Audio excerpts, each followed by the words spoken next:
Good morning, everyone. I'm going to call this meeting to order and we'll conduct a roll call. Commissioner Andrades. Present. Commissioner Field. Present. Commissioner Fuentes. Present. I'll remind all commissioners if they could speak closely into the mic for our audio listeners, please. Commissioner Lewis. Present. Commissioner Mack. Here. Commissioner Murray. Present. Vice Chair Sanchez. Present. Commissioner Schlatter. Present. Commissioner Stein. Present. Commissioner Thomas. Present. Commissioner Yap. Present. Chair Mesa is present. We have a quorum. It is my pleasure to now introduce Councilmember John Lee, our host councilmember for today. Councilmember, the floor is yours.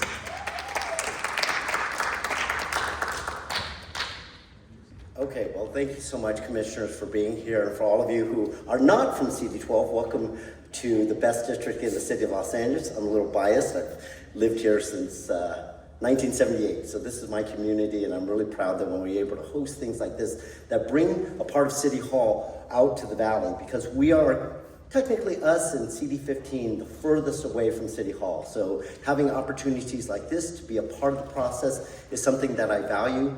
And to the commissioners, I want to say thank you for volunteering your time. It shows that you care about this city enough to be able to give your time to a process like this. This is a vital thing that we are going through. I don't need to tell you, but being someone who's been with the city since 1996, I was able to see how the charter changes in the early 2000s, how it shaped the city as we've been running it for the last over 20 years. You have an opportunity to really set the tone of what we do for those next couple of decades, because things have changed. Different things, different priorities have happened, and this is our ability to have this charter commission every couple of decades so that we make sure that we do keep up with the times. Some of the things that I hope that this commission really takes a look at, and are things that we sort of run into as council members, is during the budget process, there are a lot of things set by this commission about how we can and what we can spend money on. Those are different things that, like, I feel have changed over the last couple of decades. And for you to really specifically take a look at the different special funds and see how are we using that and how are we allowing the ability for council members to use those funds to really help better shape the city of Los Angeles. And so, commissioners, thank you for allowing me to be here. You have an important role. This is, last time I had someone, a part of a commission, to get them on there, I think I told them that there would be maybe, 5 meetings. I think you're gonna do a little bit more than that, but I appreciate that you're going around to each community, because really this charter is about giving that sort of transparency to the process, giving a voice to all the different communities, whether they be in San Pedro, East Los Angeles, or here in the San Fernando Valley. It's an important thing, and I appreciate, again, all that you're doing for that. And it's great to see Mr. Ted Stein on here. When I heard that he was on this commission, I knew that there would be someone here with experience. Again, it's being here part of the city since 1996. I've seen Mr. Stein be on different commissions and volunteer in different ways to help the city of Los Angeles, and I think he will be a great guiding force on this commission. And Mr. Stein, I just want to say it's very nice to see you, and to all the commissioners, thank you again, and welcome to Council District 12.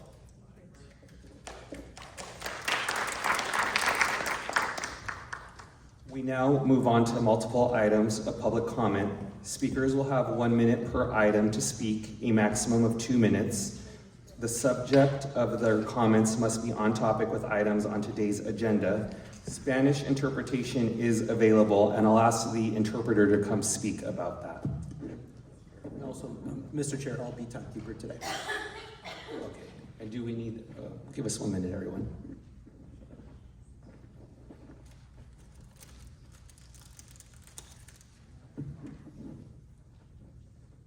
Buenas tardes, soy Leticia Johnson y soy intérprete en español, así que si uno de ustedes ocupan interpretación simultánea, nos pueden avisar y los podemos atender. Thank you. All right, if, for those of you who wish to speak at public comment, if you could line up at the podium, and I will hand it over to the Executive Director to administer public comment.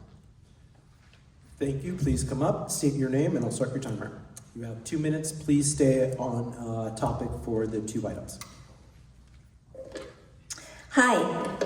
Sorry, it's so loud. Hi, I'm Linda Gravani. I'm president of the Lake Balboa Neighborhood Council for about the last 14 years. I am representing our neighborhood council. Section 9 of the charter states that neighborhood councils are advisory. We would like that to be changed to give us authority to have a vote within our boundaries on any item. I also have my own public comment. Is that all right? Thank you. I'm also chair of the Valley Alliance of Neighborhood Councils, which includes all 34 neighborhood councils in the Valley.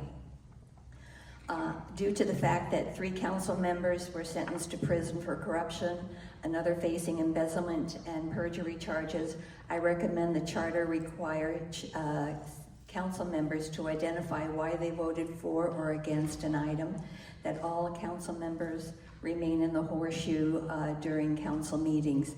I think it's imperative, and if there's no rule for it, it won't happen. Thank you. Thank you. Next speaker. Good morning, commissioners. My name is Chris Harris, and I'm an unpaid volunteer lead for Los Angeles for the California Ranked Choice Voting Coalition, also known as CalRCV. Thank you so much for giving me a moment to speak. Item 4 addresses the history of the LA Charter, and that's what I would like to comment on. In 2008 to 2009, a study laid the groundwork for future ranked choice voting advocacy. At that time, although the study acknowledged potential long-term benefits, the City Council opted not to proceed with RCV. Since then, technology has advanced, legal precedents have evolved, and other California cities, such as San Francisco and Oakland, have successfully implemented RCV. It is with this in mind that I would like to revisit the benefits of implementing ranked choice voting in Los Angeles for this LA City Council. One of the greatest benefits that we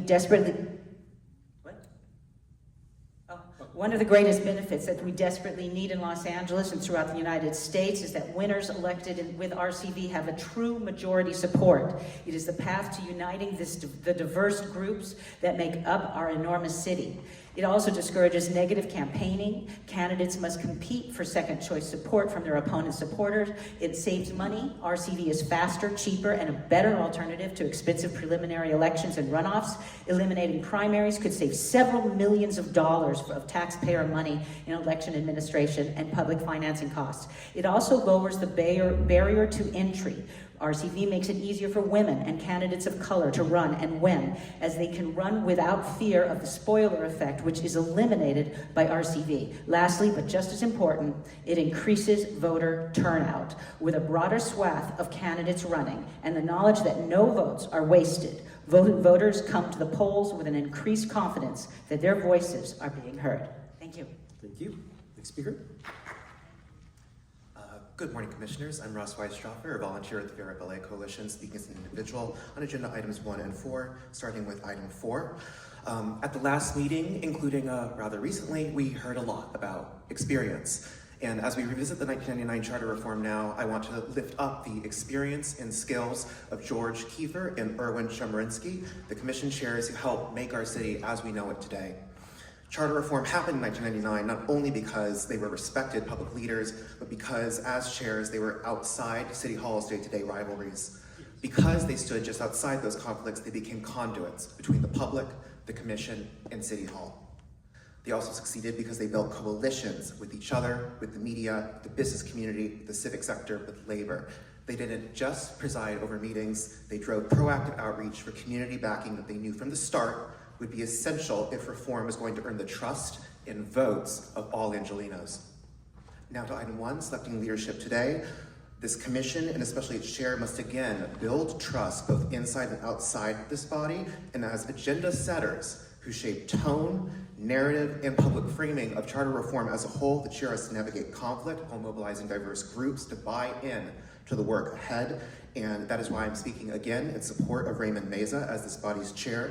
His record of community organizing across divides and constructing deliberative committees that deliver clear results is exactly the experience this commission needs to steer reform as a citywide process that is future-focused, inclusive, and credible. Thank you for your time. Thank you. Next speaker. Lionel Morris, budget advocate, speaking for myself as an individual. My public comment, agenda item 4, please. Then item 1. As a neighborhood council budget advocate, speaking as an individual, I would like to see neighborhood council to be treated as a quote equal government. The Los Angeles City Neighborhood Council system was created during the last charter reform due in part of the San Fernando Valley secession movement that threatened to break up Los Angeles. It is imperative that neighborhood councils are to be treated fairly and equally across the city of Los Angeles. Many underserved neighborhoods across the city, such as District 6, are underserved and underrepresented. We need to ensure the neighborhood councils and the voices of people are heard across the city by our mayor's office and by the city council. I am also in favor of expansion of the city council. Our current city council is not enough to represent all Angelenos in our city of 4 million people. So a recent polling done by the Fair Rep LA showed a strong support for council expansion. 64% of likely voter support going up to 23 members, 59% of likely voter support going up to 29 members. I also in favor of independent redistricting because we have to ensure that redistricting remains independent from undue influence and not to be intervened by city council or special interest. And finally, I also am in favor of reforming the civil service because I've heard from many other city employees people who apply for a city job to wait for months to hear back. And when the economy improves in LA, the city will start rehiring and it's going to take months to fill in those vacant positions. So it's imperative that we provide services to all Angelenos that need city services to fill in those vacant positions and to expedite the hiring process as well as lateral transfers. And for item agenda 1, I give my support to Raymond Meza Jr. to be the chair of the commission. I think he handled himself professionally and he will do a good job. Thank you for your time.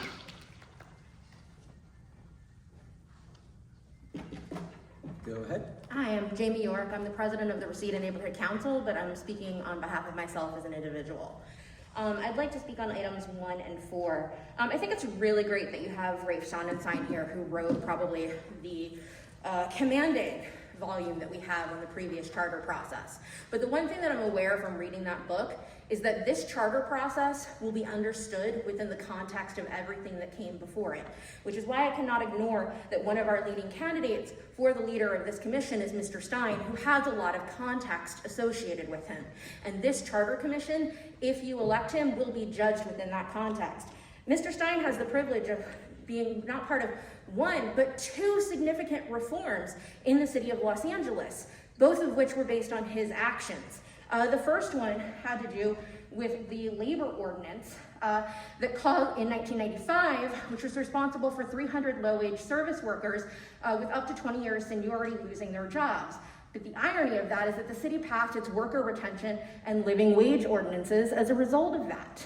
So, you know, if you're looking to be supportive of labor, his track record's not there. The second one would be that when his first airport scandal would be the one with the hiring of Hubble. It was something that he did as the chair of that commission without authority from the board, and that he did in an effort to keep it out of public transparency.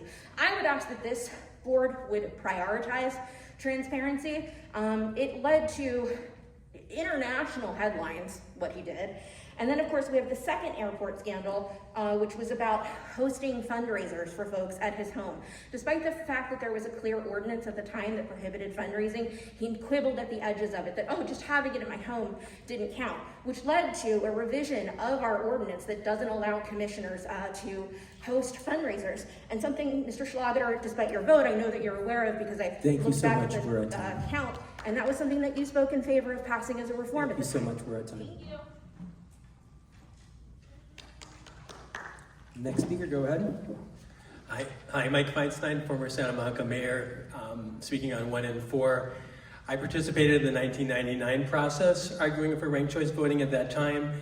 At that time, very few cities in the country were using it. Now, over 60 cities, counties, and states all use it, so there's a much better record that we can learn from, including Portland, which had a people of color-led charter reform commission which recommended ranked choice voting from multi-seat districts by proportional representation. So I hope whoever is your new chair ensures that this item is agendized sufficiently to fully flesh it out, and then August 22nd you vote to continue to look into it. One of the benefits, LA uses this ridiculous 2-round contingent runoff system where you have lower turnout, less diverse voters in the spring primary choosing who gets on the November ballot, or if there's only 2 candidates, choosing the winner. This is crazy in a place like Los Angeles. Ranked choice voting allows you to have a single general election when everybody participates, so you have higher and more diverse turnout making these important decisions on behalf of the city. The November elections are false majorities because you only have 2 candidates instead of the 6 or 7 or 8 that you had in the primary, and a better debate that comes from it. So ranked choice voting gives you that as well. And you don't have to worry about the spoiler question, which we now have. Who do you vote for in the primary? The one who might make it to November, or the one who best represents you? It's nuts that we're forced into that kind of dynamic.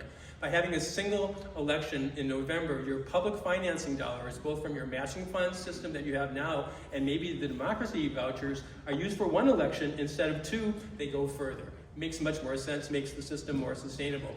And in terms of voting rights, right now we have a system that pits Black versus Brown versus Asian versus other communities to win single-seat, zero-sum elections. Why not allow diversity from within each district? All win seats and all Thank you have so seats much at for our the table. time. Thank you. Thank you. Go ahead. Raphael on items 1 and 4, and on behalf of those at home, I do want to say we wish we had video here. We're going to have Rafe Sonenshein here. I'm super excited, and I think one thing that's important to emphasize is a major difference with the 99 Commission is they had an elected commission that had the unique power to get around the council and go directly to the ballot.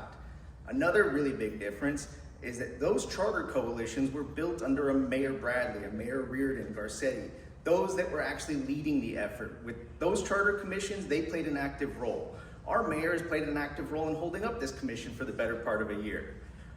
Overcoming these dual limitations in a short timeline shows why it will be harder than 99 and why we need a leader used to building broad-based coalitions. I do want to correct the record. I submitted a written public comment around Commissioner Stein's misleading statements regarding a memo that was referenced in the chair vote. And unfortunately, even though that was sent before 9 a.m., it wasn't included in the comment. I worry that this is a preview of what some referred to as Tedzilla back in the day, due to the way he operated at City Hall. We have to remember why we are here, why we are trying to break from the old ways of City Hall. This commission is born from scandal. Weezer, Englander, Ridley Thomas, Martinez, Cedillo, De Leon, Price. Our local press might not want to pay much attention to you at the moment, but I promise you, they will at your first misstep. I think selecting Commissioner Stein as chair will immediately put this commission on the defensive as it fields questions about scandals from decades ago. More than anything, I don't think we should underestimate our challenge in building support amongst our council. That is the end game, to even get to the ballot. Why was Nuri Martinez able to gut the redistricting commission's maps? Because the commission ran off the rails and the community didn't support the maps. The dysfunction was her welcoming Matt to gut it. We cannot allow this opportunity, the first time in 26 years, to go end up in the council graveyard. So please, think long and hard about it. Thank you, Ty. Go ahead. Thanks. I'm not sure how much time I get, 2 minutes. but thank you. It's my understanding that Commissioner Ted Stein has been involved in a wealth of scandals in the city of Los Angeles. I'm quite frankly not sure why he's even on this commission. Hi, Carla. But it's obvious that he shouldn't be serving on the executive committee of this commission.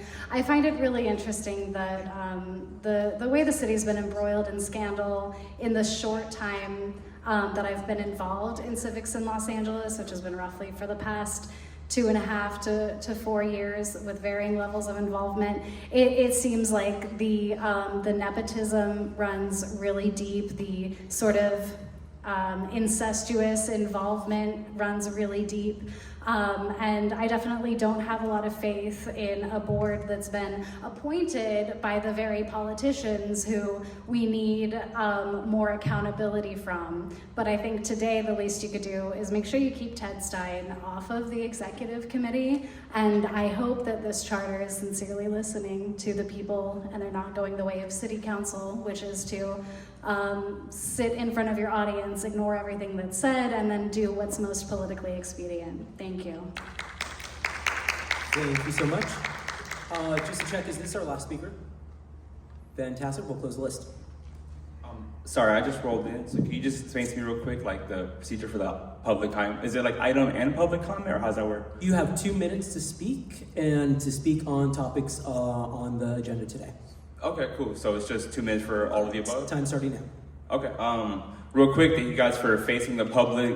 We go to city council and we see them a lot of times standing up there, chit-chatting, having snacks, joking around, talking with lobbyists, having side conversations, being on their phones, literally stuffing their mouths with food and not listening to the public comment. So regardless of any kind of personal shit, I don't know if this means anything, but thank you for actually looking at the public in their face. You'd be surprised how hard it is to get your city representatives to look at you while you're speaking to them. Now, the pleasantries are over. I don't really see the point in having a charter board, reform commission appointed by the people that the public is dissatisfied with. Like you have the mayor and the council appointing and approving people without their financial disclosures being completely approved and going through the process. And we don't trust the mayor and the council anyway. So it's like, and I think Mayor Karen Bass might have had something to do with the last time we like hit the charter. So it's like, it's weird. We have like someone that was involved 20 years ago who used to be a congressman. She's super wrapped up in the system that the public is dissatisfied with. And she's gonna again have a hand in rewriting the charter, which is just kind of crazy to me. Like, how can you look at the public, at least y'all look at us in the face, but how could you look at them in the face knowing that the people that they don't trust appointed you and approved you, and then on top of that, know that the people that made the charter that people were dissatisfied with are now rewriting the new one in the middle of all these crazy scandals, or we have like council members that have to recuse themselves all the time because they are currently in a trial for not recusing themselves because of conflict of interest. I mean, like the public is completely like distrustful of the city and the city government, so it just seems kind of backwards to have the people that are supposed to rewrite this stuff to satisfy the public appointed and approved by those people. I don't know. I wanted to give anybody a shot. And thank you, Time. But please don't, eliminate neighborhood councils. Thank you. We now move on to approval of minutes from our last meeting. Do I have a motion? So moved. Is there a second? Who had that motion? That was Commissioner Sanchez. Is there a second on the motion? I'll second it. Commissioner Stein seconds. Discussion? Mr. Chair? Yes, Commissioner Schlatter. I have a couple issues with the minutes. So 2 items. One was the item of the approval of the outreach plan. The minutes state that we included a note about neighborhood councils. Yes, that exact verbiage is being added to the neighborhood council, to the outreach plan. I'm sorry, could you say that again? That exact verbiage that was read out loud during the commission meeting is being added to the outreach plan. Okay, so when we approve the minutes as a public record, I mean, I don't expect someone to go back through every audio file to find out the details of our discussion. So in terms of how that's added in the future, if someone is then looking at our minutes, is that going to be reflected in the minutes? The minutes were prepared by the clerk's office and they felt that that was sufficient to meet their standard. Okay, so I don't agree with that, just as number 1. Understood. We can, number 2, sir, if you want, we can add the exact verbiage into the minutes if you'd like. I would recommend that, even if it takes us to approval of the minutes of the future meeting. Number 2, I didn't think that the depiction of our votes for chair accurately reflected how the votes were taken. It states as if in choosing among two candidates, we were voting no on a candidate, actively voting no. I certainly did not vote no on our interim chair, Mr. Mesa. And so I don't believe that the way that was written was accurately reflecting the procedure of the vote, which was we went through one vote, said one name of two, and the only thing listed in the minutes is that we voted no on somebody, and that's not accurate. Despite the practical reality that you're choosing one over another, I was not actively voting no on Chair Mesa, and I think the minutes should reflect that correctly. So if there's other commissioners who agree that those two items could be reflected better in the minutes, I would recommend that we ask staff to revise those and bring it back at the next meeting for approval. If I may, again, that was the way. Not being There's an no official member. Sir, staff, please, Mr. Ramirez, don't misunderstand. I'm not criticizing what you produced. I didn't. I recognize that came from city clerk. Yeah. And that is provided to us for comment, and I've made my comment. Thank you. Are there any, I would like to put myself in the queue, but are there any other commissioners? Well, I would like to incorporate Commissioner Schlager's points into approving of the minutes, that they be included in those minutes if we're approving them. Commissioner Stein, can you make that in the form of an amendment, please? Yes, I would like to amend the approval of the minutes to the extent of the recommendations that were just made in terms of how people voted on the commission director. It wasn't a no vote in terms that somebody had to audibly say, no, I'm not for Commissioner Stein, or I'm not for Commissioner Mesa, and it should reflect there were so many votes for Commissioner Stein, there were so many votes for Commissioner Mesa. I'd also want to incorporate on the outreach, because I think that is extremely important due to the fact that if our outreach fails, our efforts fail. So I think it's important that that be incorporated.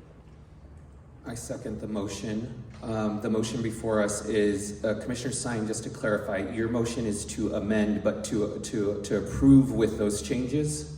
Yes, sir. Okay, so before us, commissioners, is a motion to amend the approval of the minutes with the recommended changes as just outlined. Is there any discussion on that amendment? Commissioner Field. Just for clarity, I know we don't have anyone here today from city clerk or city attorney. Who will make sure that those changes are implemented in the document? I don't know if one of our staff. That's my job, to work with the clerk on implementing those. Yeah, okay. Yeah. I'll talk to them. To the commissioner's point, that's the way they prepared them. It was different from how it was executed on the vote, at least. I don't know if that was just their interpretation or the parliamentary procedure thing, but I'll have that conversation and figure out the next step forward. It could end up that that's like legally the way the vote had to be recorded. But I'll report back to the commission if that's the case. If that's the case, again, I don't know yet, but if it's not the case and we get to amend the minutes, then I won't have to bring anything back. Commissioner Stein and then Commissioner Thomas. Commissioner Stein. I have one question as a point of clarification. Who actually writes the minutes? Is it the clerk's office or is it? The clerk's office writes the minutes. Thank you. Commissioner Thomas. Yes, I wasn't here, unfortunately. I was supposed to be out of the country, but he postponed. He did not. But I want to say two things in there. Number one, there's some very, very important business that we're doing, and I, within context, my understanding is that this is the Los Angeles Charter Reform Commission. not the Los Angeles Revised Charter Commission. There is a significant difference. And so we have had significant public comment, talk about the kinds of things that they want to see. And I think we should get on with that. You know, my opinion is very simple. If I did not vote for a certain person in office, I voted no on that person by voting in favor of someone else in terms of the presidential office. And so I think it is important. However I choose to vote, I'm voting no on the other person. You know, and I don't, it's not a personal thing. It's just simply that I think that someone else might serve the city better than the other person. So it's not a negative thing, but I think we have to stop trying to excuse away our commitment to the people of Los Angeles. This is a mess that we're in. And it's our responsibility, as I see it, to clean it up.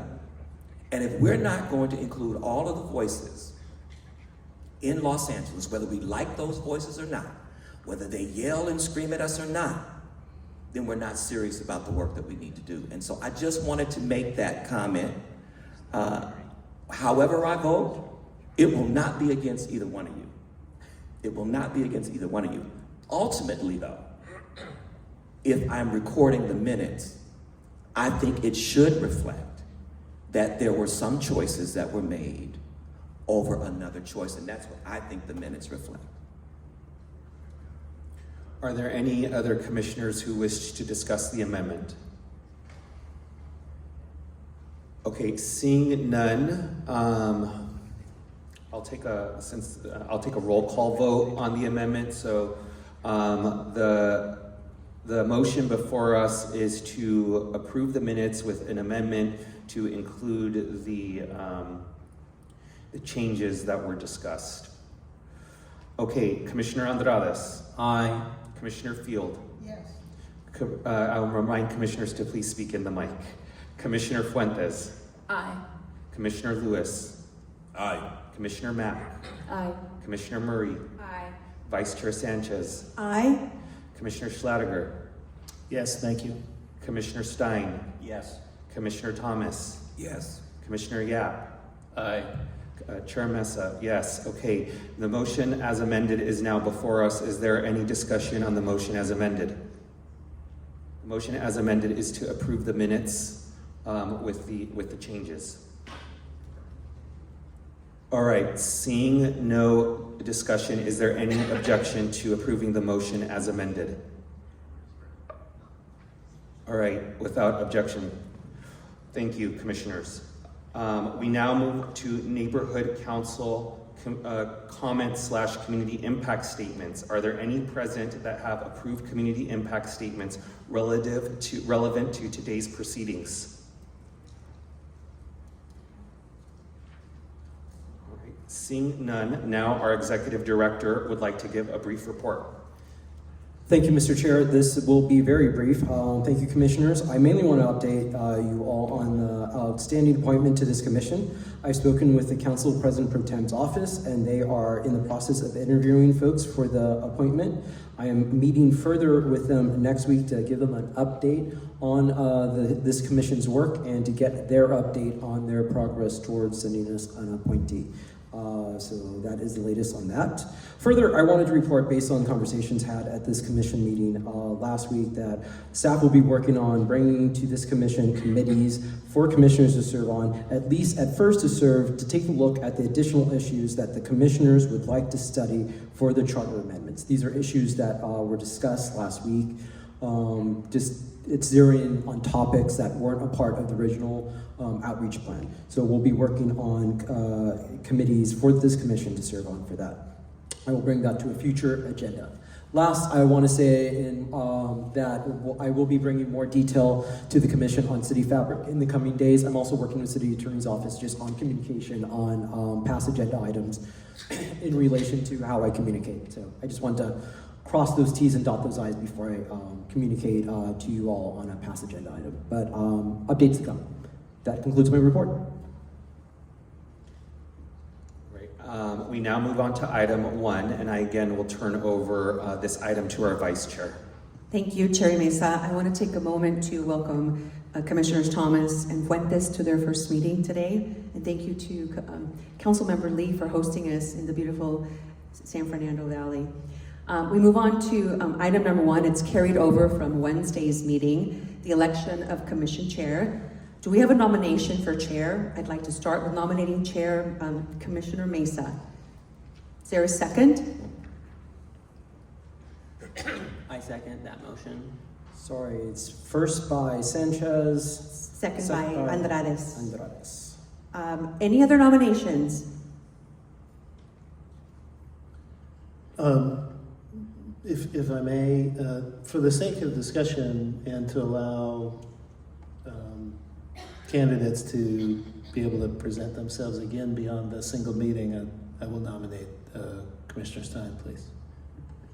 Thank you, Commissioner Schlottiger. Do we have a second? For purposes of hearing from both candidates, I'll second.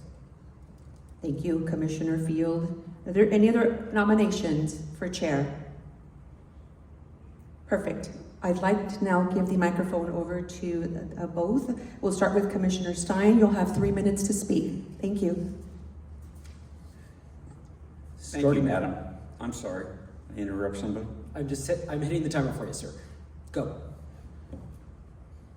I believe that I am the most qualified person to be chair of this commission, based upon my experience in serving this city under 4 mayors as president of the Harbor, Airport, and Planning Commissions. But what was really disturbing to me in today's packet that the commissioners received, as well as 1 or 2 speakers who spoke today, they talked about wrongdoing that I had done allegedly 20-some years ago. What wasn't included in that packet is that I was forced to protect my good name by having to hire an attorney and to spend over $200,000 in legal fees for something that I had done nothing wrong. Also not included in the packet were letters from the United States Attorney's Public Corruption Division, the District Attorney's Public Corruption Division, and the Ethics Department, all stating that I had not done anything improper, and the city ended up reimbursing me for the majority of my legal fees. What also was missing in today's story is that I was confirmed for this commission on a 15-0 vote. It's not a coincidence that the story by Ted Rorlick, which was distributed today, that was published in the LA Times, I believe some 20 years ago, I didn't look at the date of it, was the person that many people have alluded to. But what people may not know is that after Mr. Rorlick left the LA Times, he went to work for the SEIU, the organization, as a researcher, the organization that Mr. Meza is the vice president or second in command of.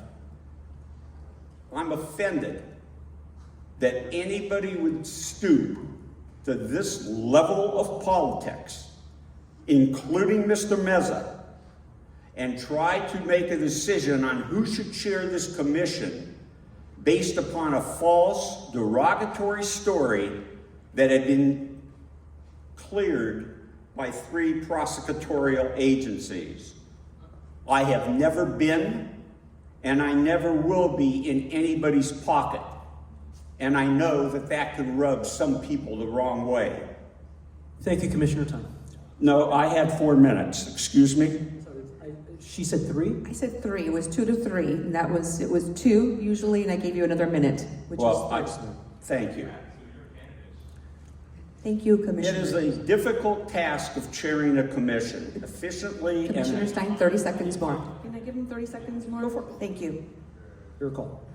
I would think that I would have the right to defend myself even if it took a little extra time. I have no problem with Mr. Meza getting the exact same extra time for anything that he would say. Otherwise, it looks like nobody wants to hear the truth of what happened. And I resent that. Thank you, Commissioner Stein. Please proceed. It's a difficult task of chairing a commission.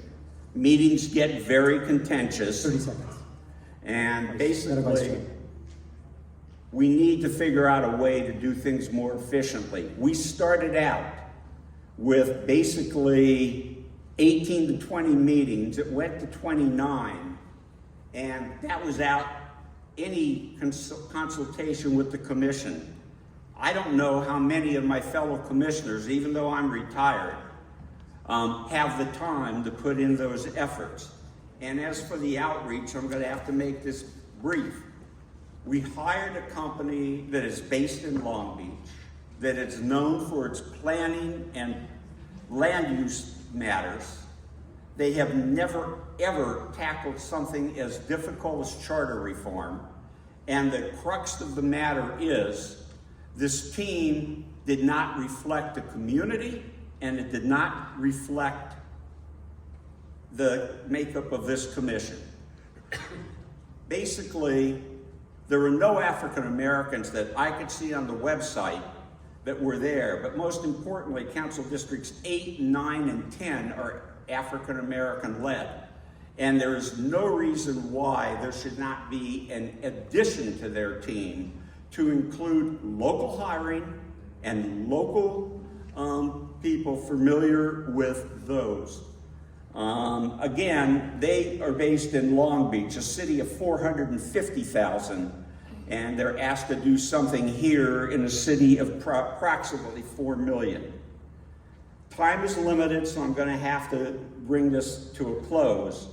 But normal charter commission actions would take, and I think Mr. Sonenshein, who I've not spoken with, would say it probably would take 1 to 2 and probably closer to 2 years to totally reform the charter. We don't have that time. We're not going to be able to do it. Vice Chair, we're at time. Thank you, Commissioner Stein. I now give the floor to Chair Mesa. Colleagues and fellow stewards of Los Angeles' future, it is with deep humility and profound respect for each of you that I rise today to ask for your vote as chair of this historic commission. We gather at a critical moment in Los Angeles' journey, one that will define the city not only for the next decade, but for generations to come. We are standing on a precipice between what has been and what could be, between the memory of institutional failures and the promise of civic renewal, between systems that have too often faltered and a people demanding for something better. This commission is not simply a bureaucratic task force. It is a rare opportunity to reimagine how justice, trust, equity, and accountability are embedded in the very DNA of our city's governance, and to earn back the confidence of communities who have grown cynical, not because they lack love for this city, but because that love has too often been met with disappointment. Leadership in this moment requires more than procedural fluency or long resumes. It calls for clarity of purpose, integrity beyond reproach, and a deep connection to the diverse communities we are here to serve. It requires courage not just to protect the past, but to build the future. I bring to this role a deep commitment to transparency, a proven track record of collaborative leadership, and a clear vision rooted in equity and effectiveness. I do not seek the chair out of ego or ambition, but because I believe I can help us create a process that is inclusive, principled, and transformative. We must be a commission of conscience, not simply content with technical fixes, but determined to ask hard questions and deliver bold, workable solutions. The people of Los Angeles are not looking for symbolism. They are looking for substance. I believe we can model the very values we want our charter to reflect: integrity, fairness, shared power, and new beginnings. And I am ready to help lead that charge alongside each and every one of you. I ask for your partnership and your vote, not as a judgment on anyone else, but as a step forward toward the honest, hopeful, and accountable future Los Angeles deserves. Thank you. Thank you, Chair Mesa. I will now conduct a roll call vote. When I say your name, please state your choice. Commissioner Andrades. Commissioner Mesa. Commissioner Field. I'm keeping a commitment, but I will be happy with whatever the choice of this commission is. Commissioner Stein. Thank you. Commissioner Fuentes. Commissioner Mesa. Commissioner Lewis. Commissioner Mesa. Commissioner Mack. Commissioner Stein. Commissioner Murray. Commissioner Mesa. Vice Chair Sanchez. Commissioner Mesa. Commissioner Schlottiger.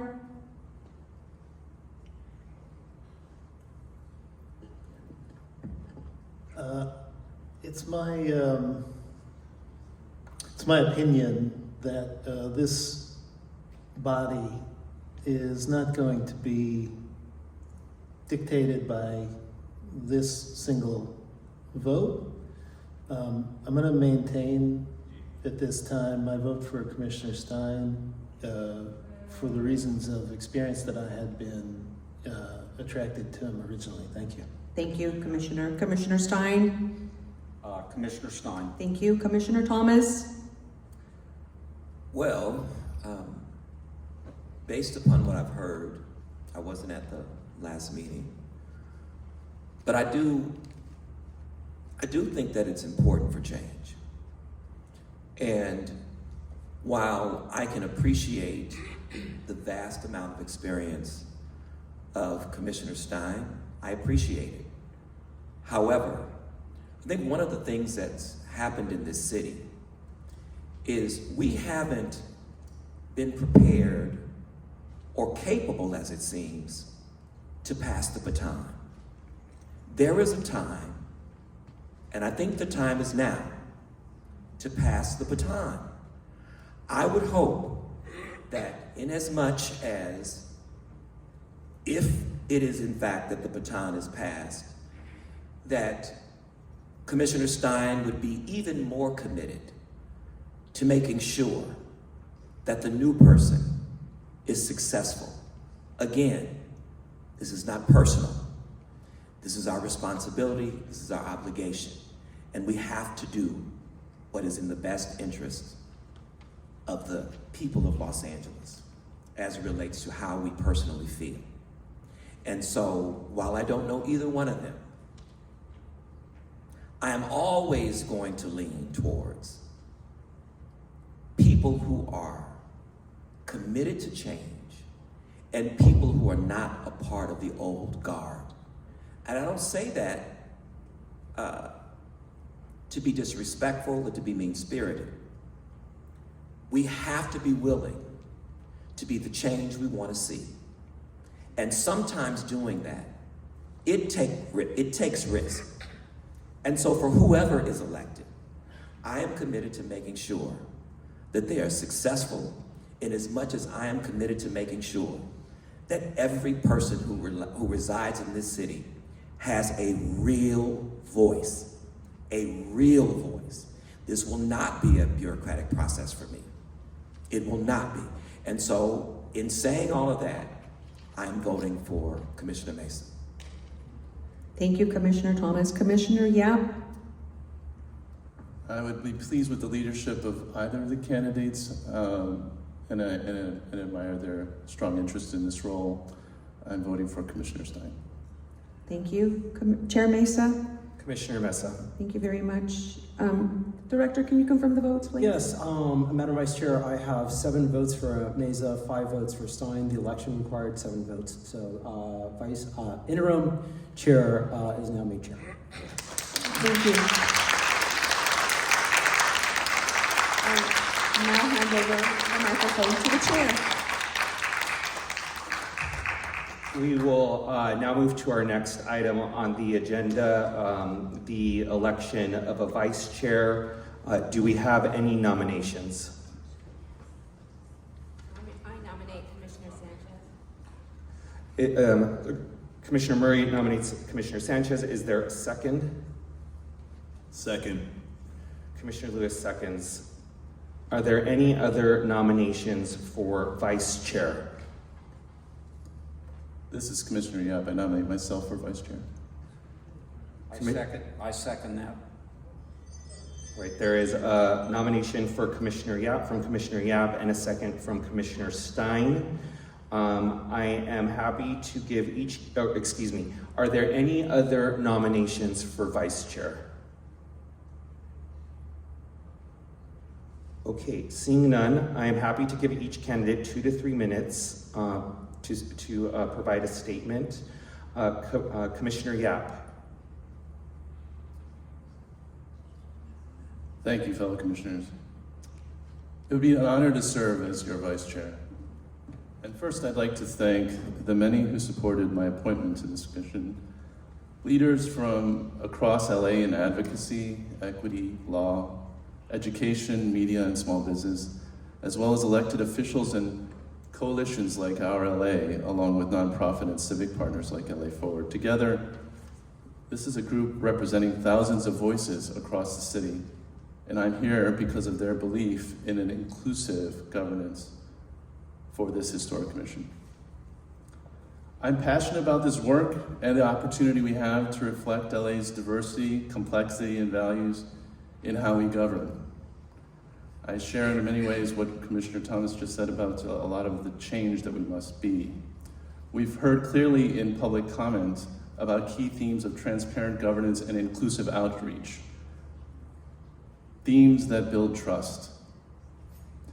I believe our success as a commission will be shaped by how well we run our meetings and run our agendas and decide them, with clarity, confidence, and fairness, and how we create a space for thoughtful, informed, and inclusive discussion. This requires leadership grounded in trust and in structure.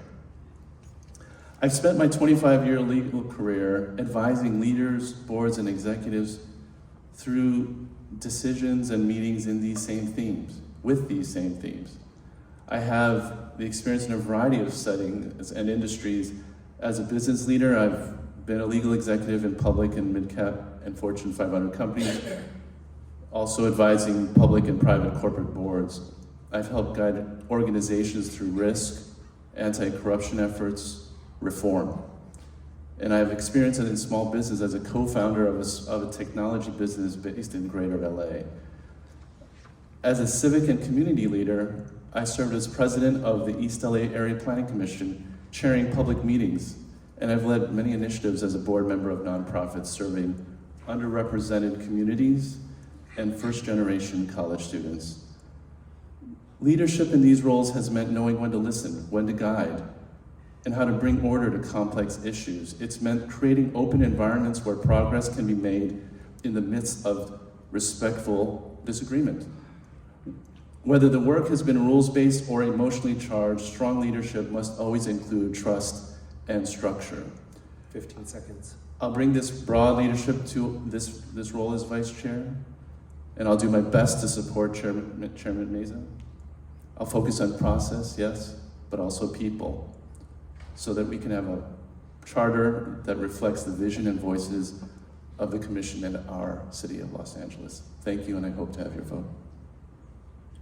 Commissioner Sanchez. Thank you, Chair Mesa. For those of you who don't know me, I am a longtime resident of the San Fernando Valley, currently reside in CD7. I am a longtime communicator, having worked for Spanish language television. I'm very aware of the fabric of the city, running many multicultural campaigns and marketing outreach. So the experience that I bring, and I know that a lot of us have specific skill sets, is my commitment to this reform and what the city is going to look like. Charter reform is not just a bureaucratic exercise, it is a once-in-a-generation opportunity to reimagine how the city of Los Angeles governs, serves, and is held accountable. As vice chair, my role will be to lead when the chair cannot, to convene, and to be a bridge builder. And I would appreciate your vote. Thank you. Thank you, commissioners. I am now going to conduct a roll call vote. When you say your name, please state your preferred candidate. Commissioner Andrades. Commissioner Sanchez. Commissioner Field. Commissioner Sanchez. Commissioner Fuentes. Commissioner Sanchez. Commissioner Lewis. Commissioner Sanchez. Commissioner Mack. Commissioner Yap. Commissioner Murray. Commissioner Sanchez. Vice Chair Sanchez. Commissioner Sanchez. Commissioner Schladiger. Commissioner Sanchez, thank you. Commissioner Stein. Commissioner Yap. Commissioner Thomas. Commissioner Sanchez. Commissioner Yap. Commissioner Yap. Chair Mesa. Commissioner Sanchez. Commissioner Sanchez, you are duly elected as Vice Chair.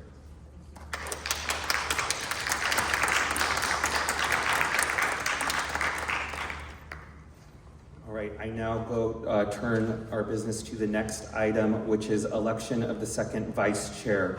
Do we have any nominations for second Vice Chair? I'd like to nominate Commissioner Murray. Sorry, who was that? Commissioner, there's a nomination for Commissioner Murray from Commissioner Sanchez. Is there a second? I'll second. A second. Is that, I think two of us second. okay. I hear Field's voice was closest to me. Okay, Commissioner Field seconds. Are there additional nominations for the position of second Vice Chair? I would nominate Commissioner Yap. Commissioner Stein nominates Commissioner Yap. Is there a second? I second.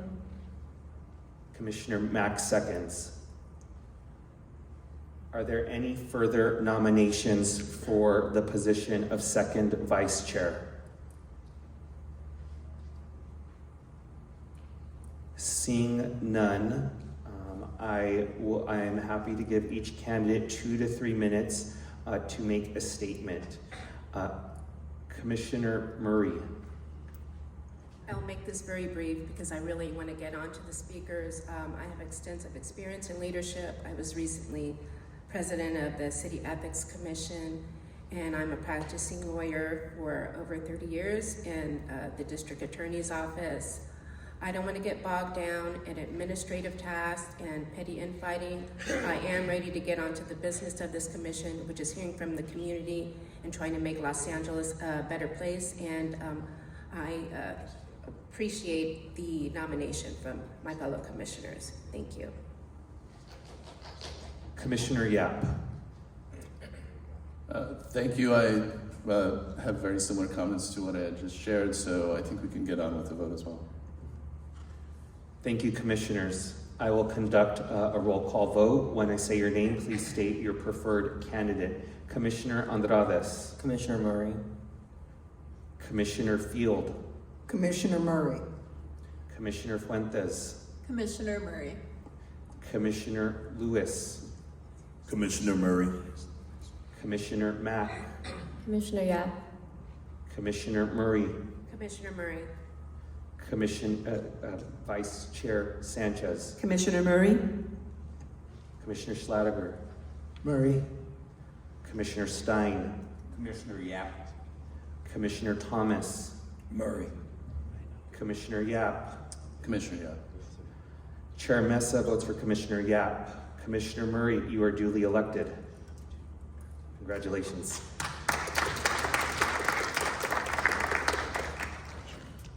I would like to thank all the commissioners for their patience.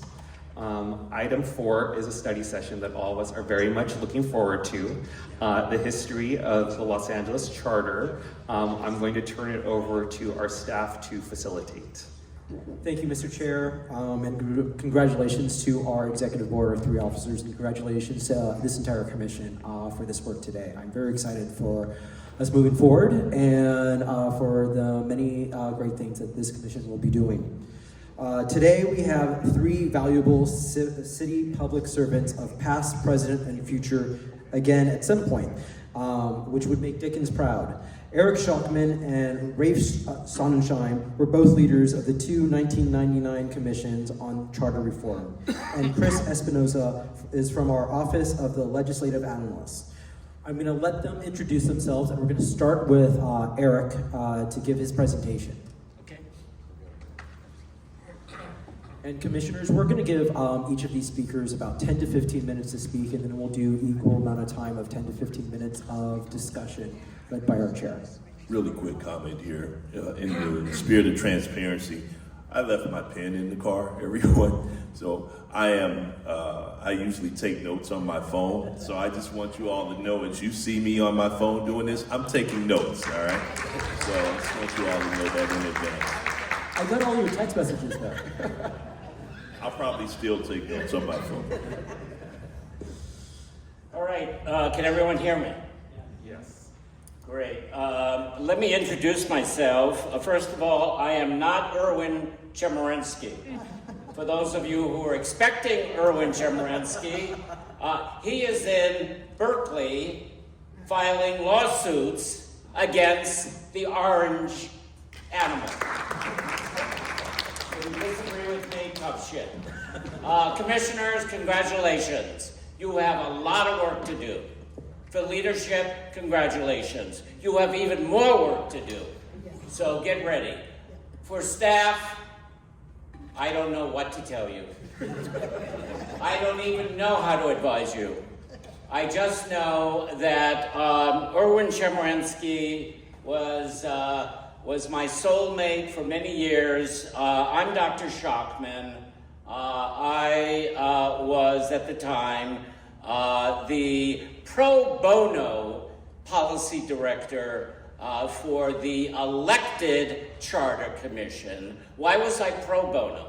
Because USC hated Erwin Chemerinsky, because Erwin Chemerinsky took on the leadership at USC and wanted, because he was chair, I'll tell you stories because these stories are rich.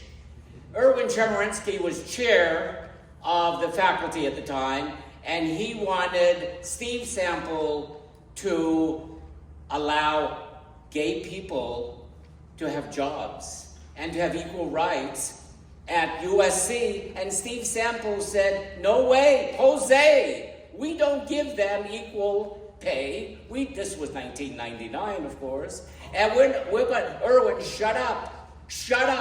So Erwin, of course, volunteers for the commission, and they couldn't do anything for Erwin. He's in the law school. Shockman comes along, and Erwin says, I want Shockman as my policy director, and at that time, I was associate dean.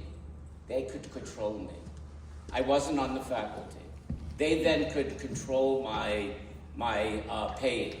And they said, no way, Shockman, we can control you. You could teach part-time, but you have to do it pro bono at evenings and weekends. And that's what I did. I evening and weekend the charter. And it was fun as hell. So that's where I started. I did policy along with Erwin Chemerinsky, and we worked day and night, he mostly day and night, and we put our commission together. And let me tell you more stories about what we did. And by the way, I just have to be very clear. I'm out of here in about 20 minutes because I promised our distinguished executive director, under the conditions that I would come today. Same time, 6 months ago, I started planning a 40th reunion for, many of you may remember him, city councilman, first Asian elected member of the city council. His name is Michael Wu, is coming to my house. along with 58, maybe 60 now, former staff members who adore him, who are coming to my house to celebrate him, and I have to be there. So I'm out here. I will say my piece. I will take some of your questions, of course, as well as, and I'm always available to the commission. But I have to be with Mike Wu. I'm sorry where my loyalty reside. But seriously, I will give you some of my insights. But let me tell you more than that. So I'm going to split early. But let me tell you more than that. You have among you a living treasure, not me. You have one person in this audience who I treasure. His name is Raphael Sonenshein. Rafe, would you stand up? Stand up, Rafe. Come on, let's hear it for Rafe Sonenshein. Rafe, stand up.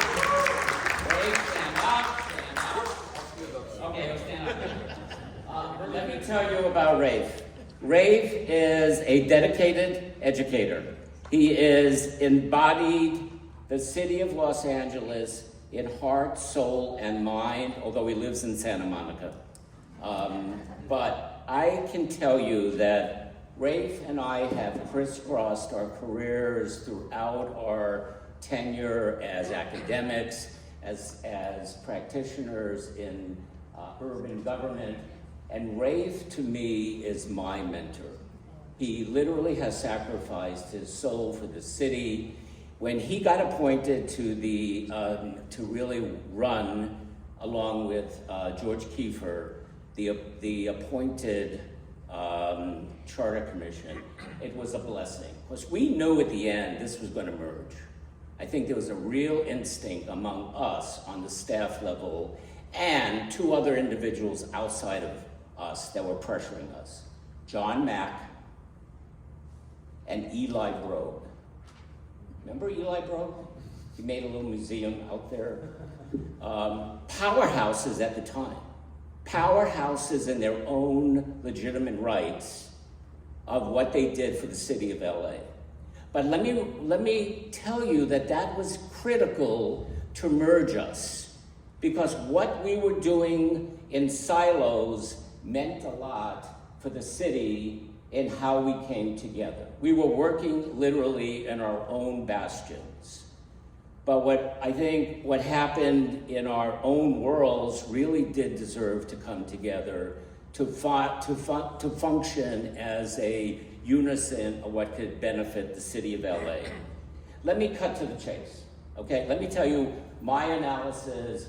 Now remember, this is 28 years ago, so I can't remember what I had for breakfast, let alone the details of all the 28 years of what passed. But let me give you the synopsis of what I can probably give you the remembrance of the totality of how I would think of this, and that may help stimulate some of your questions. So this is the teaser. This is the end all. How it all turned out. First of all, we got 60% of the vote in 1999. 60% of the vote of LA came out and voted for the charter. Not bad. We convinced them. We said, so the language is important, folks. Remember, Justin, the language is important. You have to test the language before you go to the voters. Do not play around with, I think maybe they understand us. No, you better know what you're putting out in the language. So critical language formation. Did we have pollsters at the time? Not more or less, yeah. So I think we were really sort of skittish, but we went out and put it on the ballot. So number one, make sure the ballot is really clear to the voters when they get it. Secondly, I think we'll start at the conclusion on how sort of the benefits of the elected and the benefits of the appointed really panned out, at least in my estimation. Rafe, you may have a different revisionist history of all this, so you can give your shtick after I give mine. But this is, I think, how I would sort of put it together, and then I'll sort of open it up for points of light from you all. But I think I came out with the following. And let me also say, it's about leadership. At the end of the day, I think at the end of the day, it's about leadership. It's about who leads you. So remember that. It's about the characters both in this panel and outside. Don't forget that leadership counts. You will feel the pains of people coming to you. You will feel the slings and arrows of that. At the end of the day, you have to vote both your conscience and you have to vote what's good for the people of LA. At the end of the day, that's a leadership issue. And you have a short leash, as you have heard. That short leash will, I think, magnify all this. So be prepared. At the end of the day, I think I would surmise it to the following. So the elected Charter Commission brought the following. I think we lean progressive, populist, progressive and populist, emphasizing local empowerment and transparency.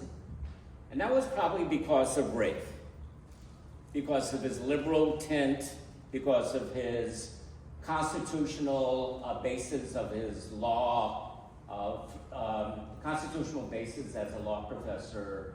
A lot of also people on at that time, Gloria Romero was on our commission.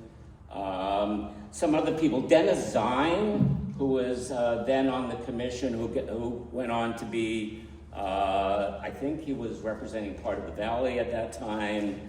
Who else? There were a lot of progressives who followed sort of the leadership of that. And I'd say the appointed took a more pragmatic, again, you give your interpretation of this.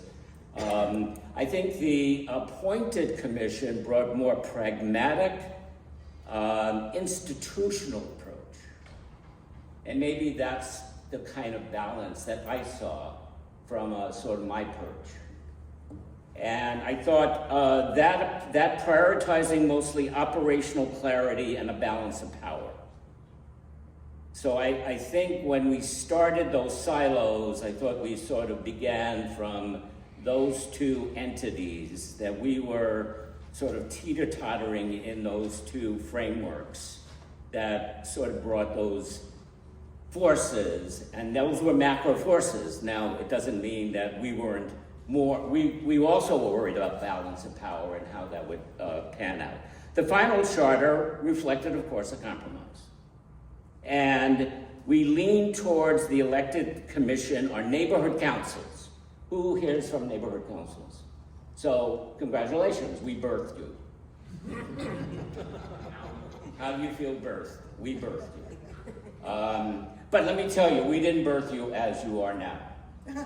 Erwin sent me up to Minnesota, he sent me to Portland, he sent me all around the country. He said, you go find me the best neighborhood councils, we're going to give them money, we're going to give them early warning systems, we're going to give them empowerment, we're going to give them training so that they will produce a threat to the council people.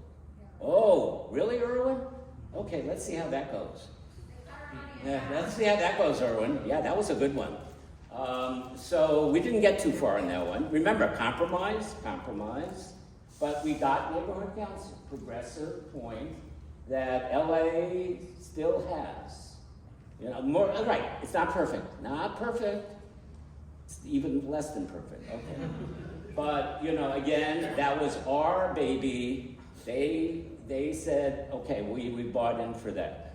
Neighborhood councils, again, were, also I think a lot of the ethics reforms came from sort of our compromised perspective. And also the institutionalization, I think we both agreed at the end, was critical in really sort of making sure that, you know, we had a coherent charter with a lot of, you know, the reason we had Swiss cheese holes at the end was that it was a compromise, folks. We couldn't do everything. We could not do everything that we wanted, neither the appointed nor the elected. And it was time bound, but again, I thought we got as much as we could given the circumstances of the day. So you look at 1999, 28 years later, you now have to open the hood and start from scratch. Open that hood of that vehicle and start from scratch. And don't take anything we've done as gospel. Just rewrite the shit out of it. All right, I could go into specifics, but I think my time is limited and so is the commission. So let me start with the commissioners first. Are there any questions from you all? Mr. Stein. How long did you have to revise the charter time-wise? So it was about 2 years. Yeah. But again, other questions? Let me ask the commission first. What'd you get wrong? What should we do? What did we get wrong? I think neighborhood councils have to be revisited, for sure. I think the ethics in this city continue to be pay and play, my own personal opinion. I think my own personal opinion is that the city continues to be a swamp for developers, and this is enough. If you want to make a cleaner city, you have to tighten who gets to develop. Not to say the city doesn't need to be developed. Develop the city. We have a lot of people who are poor who need homes, but develop it right. And make sure, no, I don't need that. But make sure that people are housed. And when we were dealing with the charter also, there was no homeless issue. That was, came after, that was Garcetti's time. But now that's a new factor that has to be factored in, but that includes the housing conundrum. So I'd say ethics was not really ever tightened up. Neighborhood councils, I definitely think Raphael has, I'm sure, a laundry list of issues. I think the civil service issue really has to be re-examined as well. Go ahead, Commissioner. Thank you for your time. Super appreciate the historic part of the reform 26 years ago. 28. 28 for me. 28 years ago was very different than it is today. So we didn't have social media, digital media, 60% of the vote. It is amazing. Hardly what you get now, especially with such a polarized community. Any tips on getting through the clutter and getting to what is important to move this through? Well, yeah, I think, people are looking for, they're looking for leaders. They're looking for people who talk to them from the grassroots. I think if you talk from, a sense of righteousness, if you talk when Clue talks to them, the clergy talks to them, I see their eyes open up. When a Father Boyle talks to them, when a religious leader, not so much from a secular point, but they talk secular. They talk about justice. They talk about housing. They talk about the religious way that we should be conducting ourselves in a righteous manner, and that we should be treating ourselves in a righteous manner. If you can bring those people before you and have those people talk on your behalf, I think you may be winning half the battle. I don't say you need a bandstand of religious ordering to carry your message, but I think those people listen to the messengers.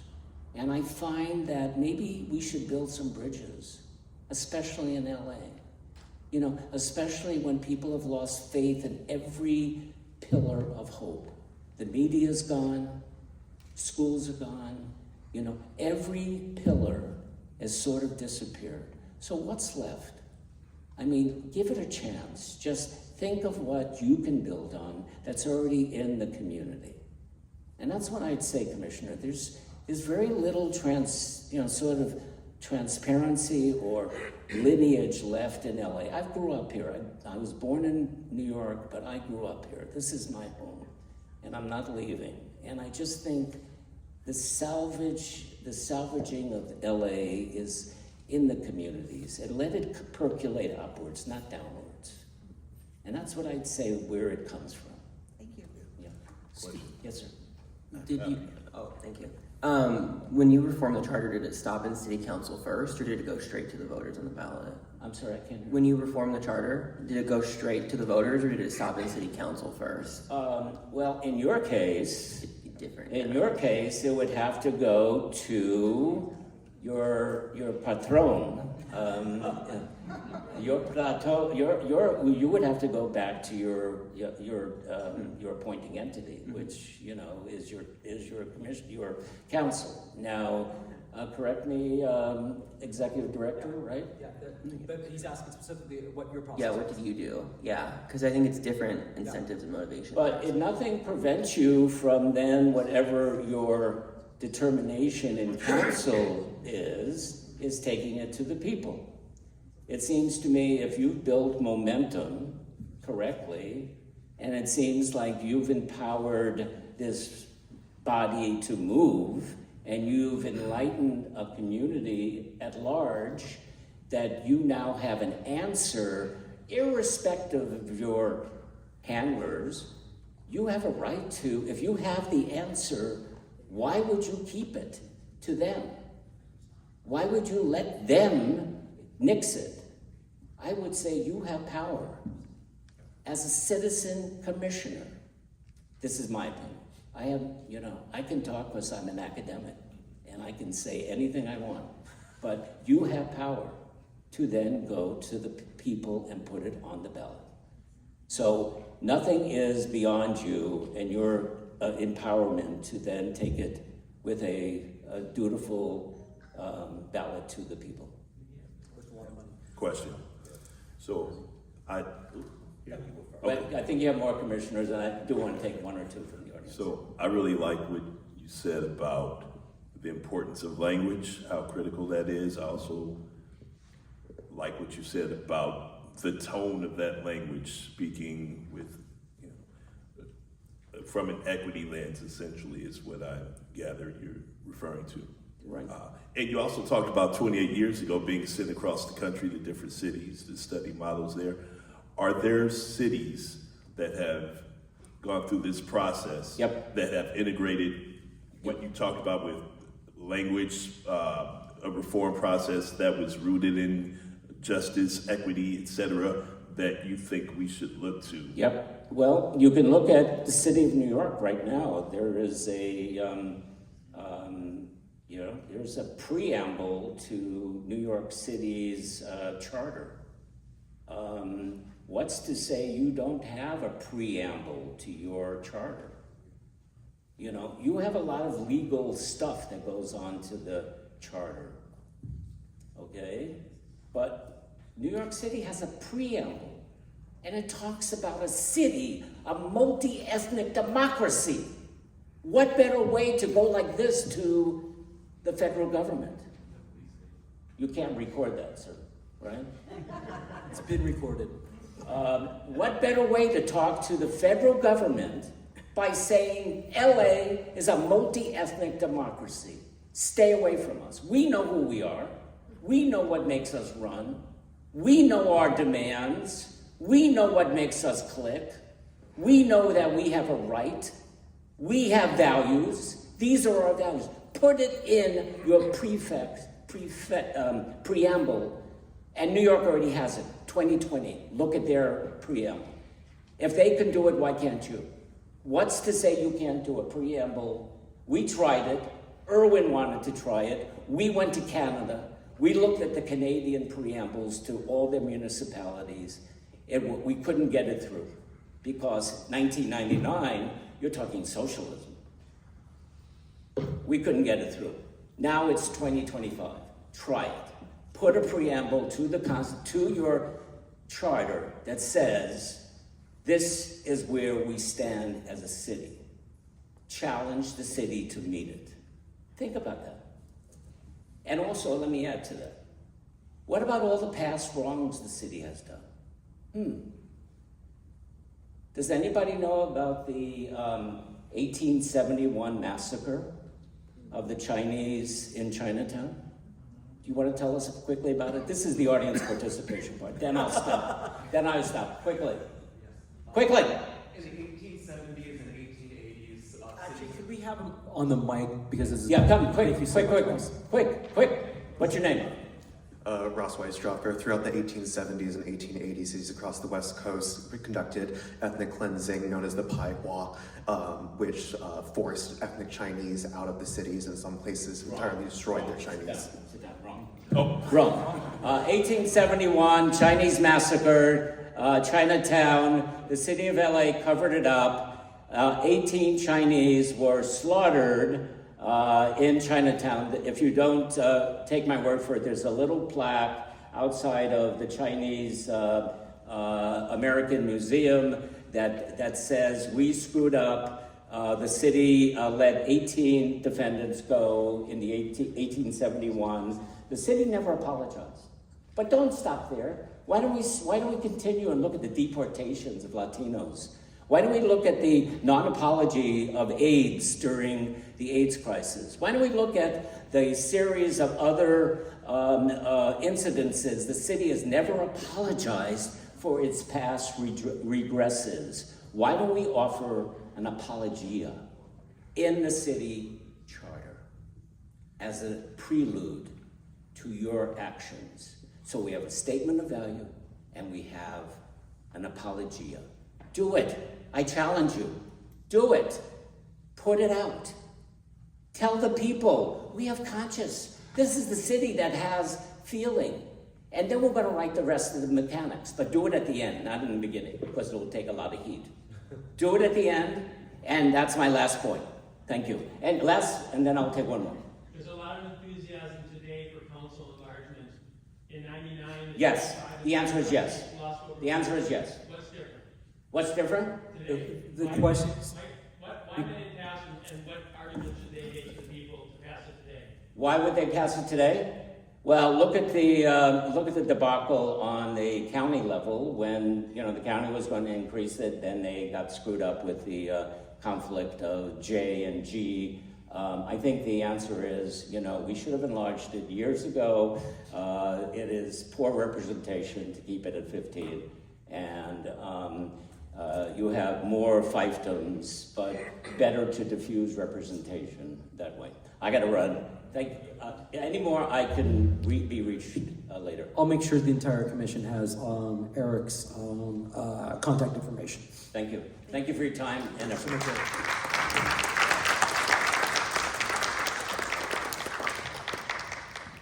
Rafe, come on down, please.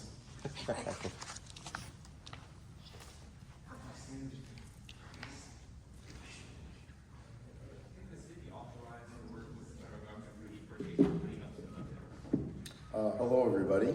It's great to meet you all. Some of you I know, some of you I don't. I always bring with me, not just for you guys, I carry this with me, my charter.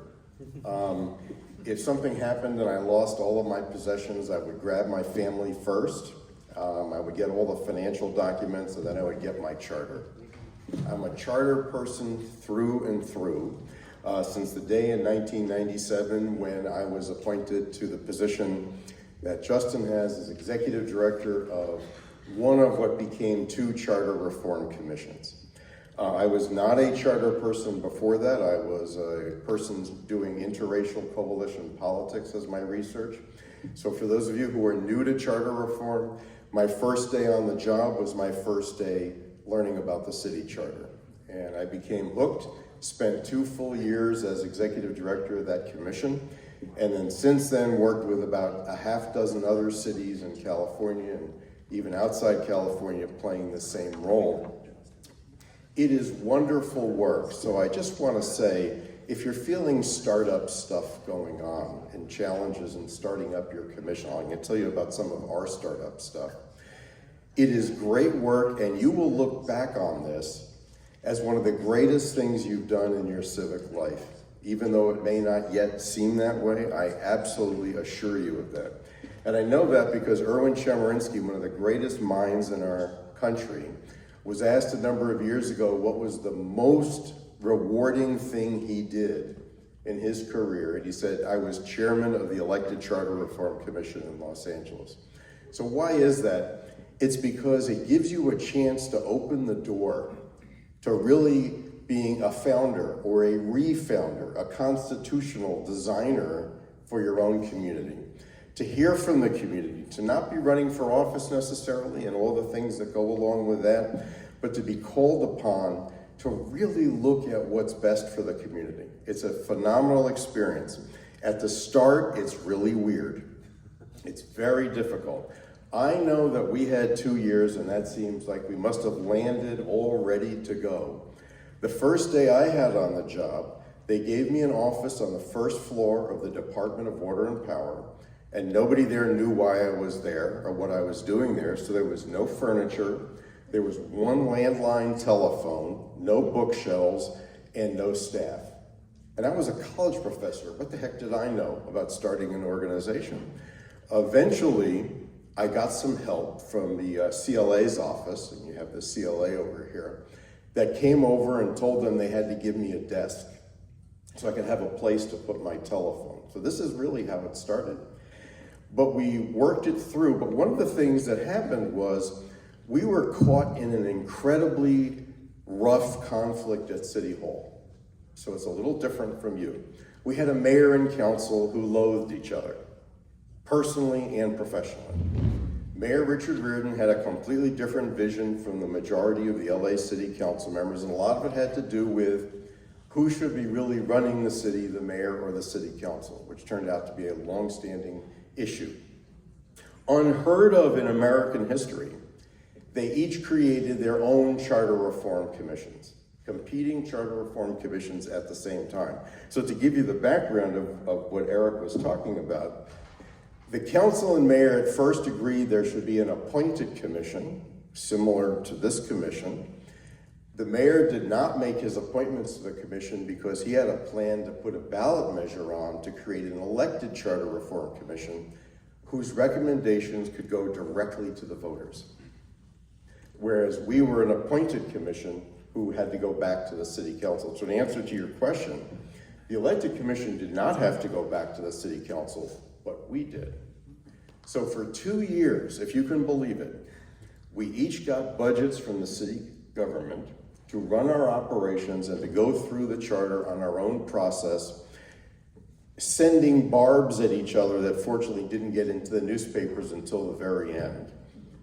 Personal yelling and stuff like that. It was very exciting. By the way, for a college professor, this was way more exciting than I had had at any time. And people said, this is awful. How can you stand this? I said, I'm getting yelled at by like major politicians.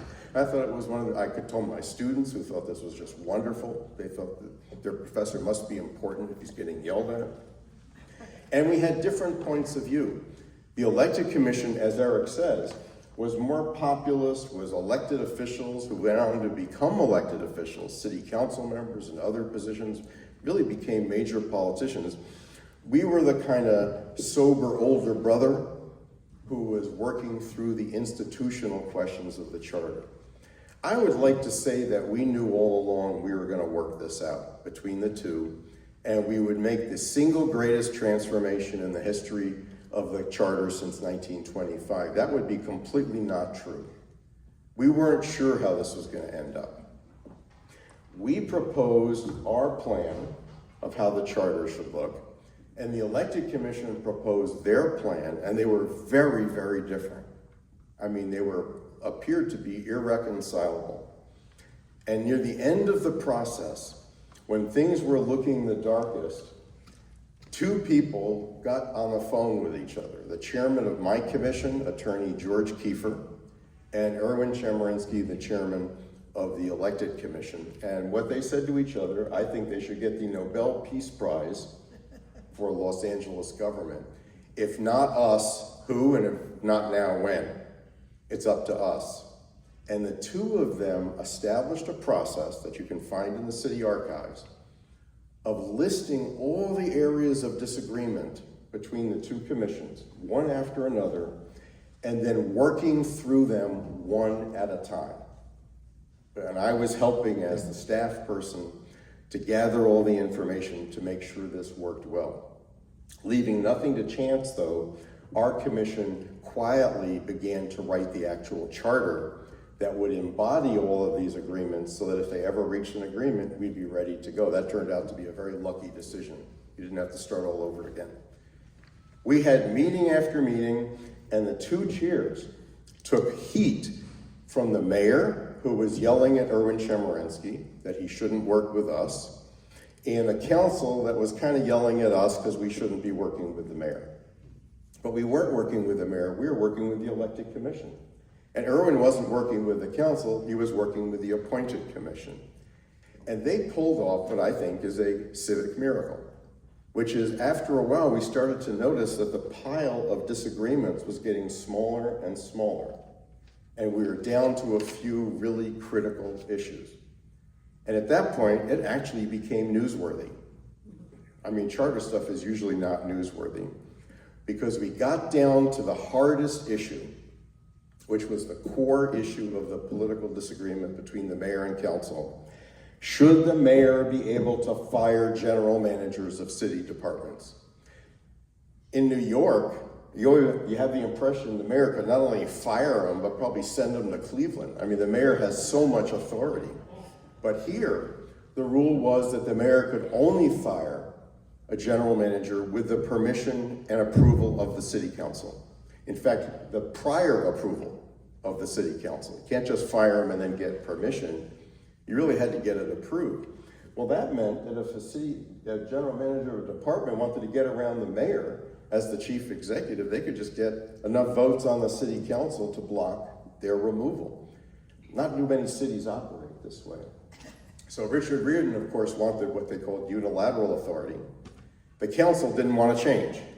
Irreconcilable difference. We positioned ourselves with the council, the elected commission, with the mayor, and then we negotiated, and we came up with a deal which is actually in the charter to this day.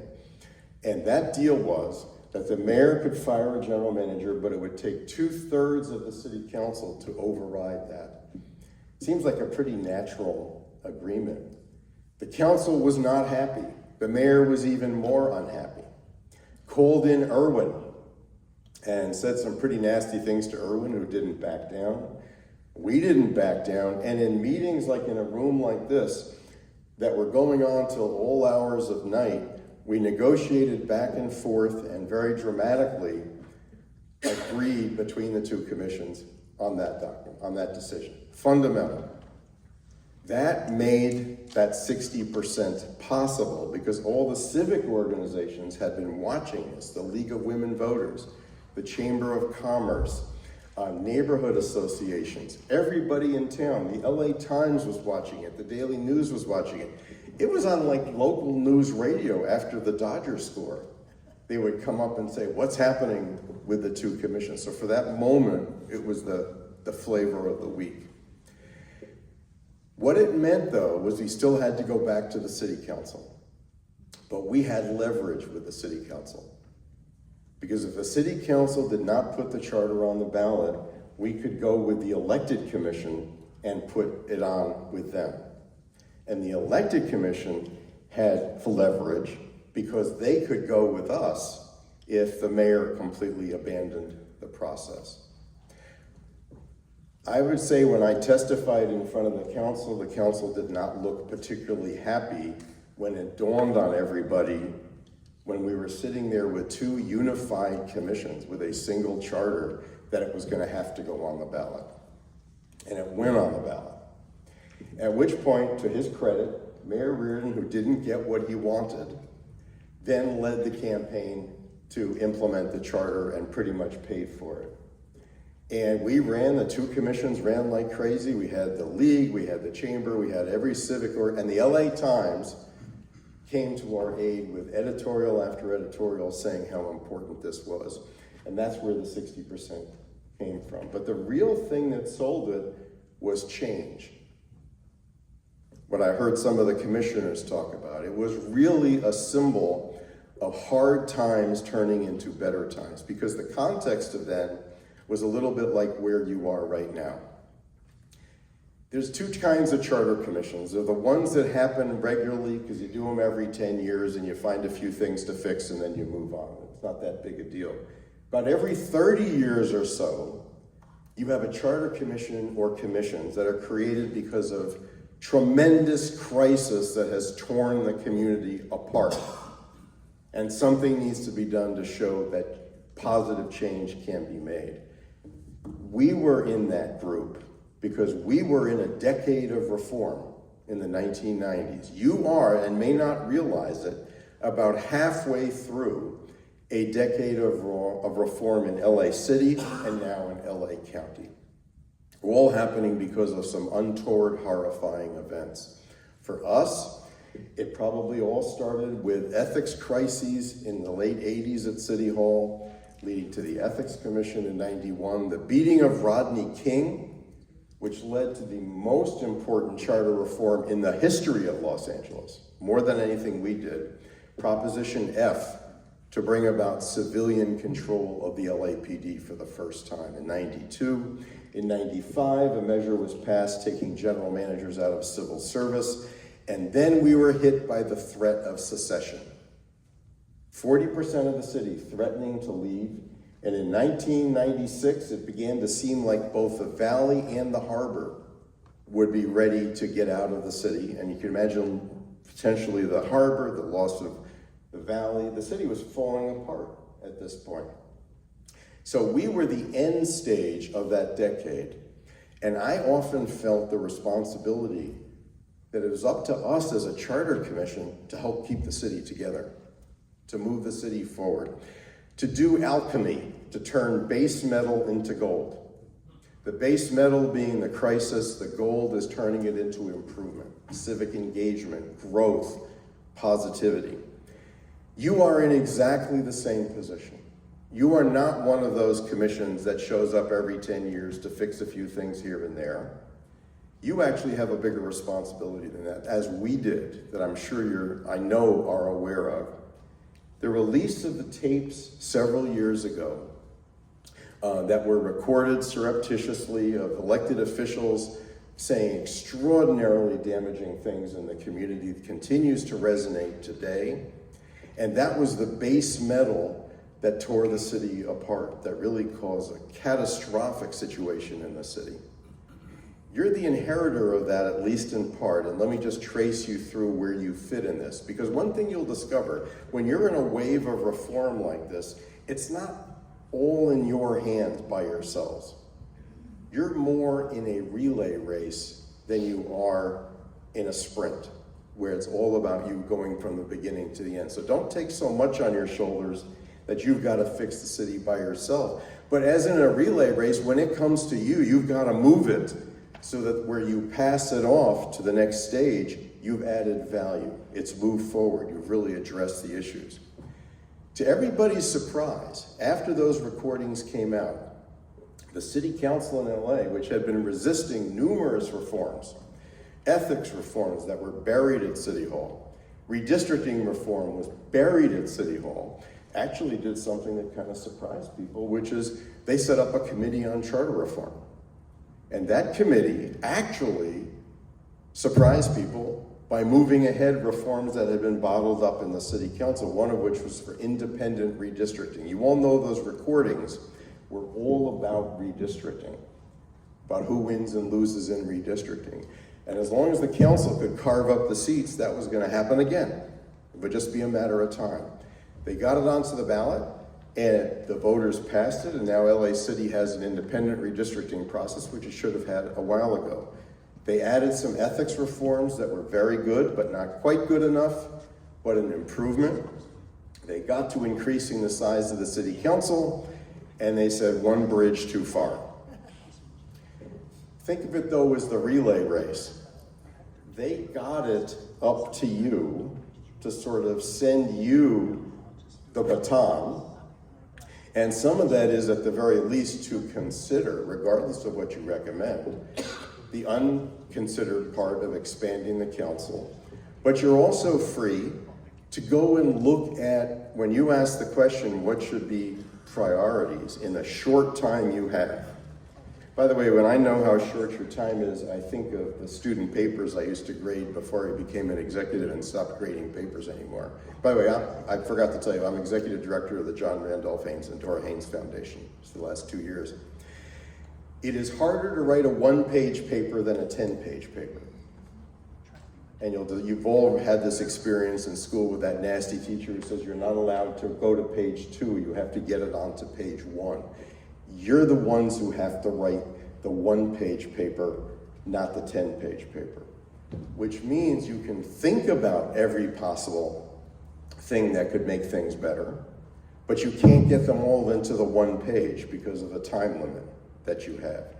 So the question you want to ask yourself is, write your own epitaph as a commission. I mean, that's a sad way to say it. Is it a better metaphor?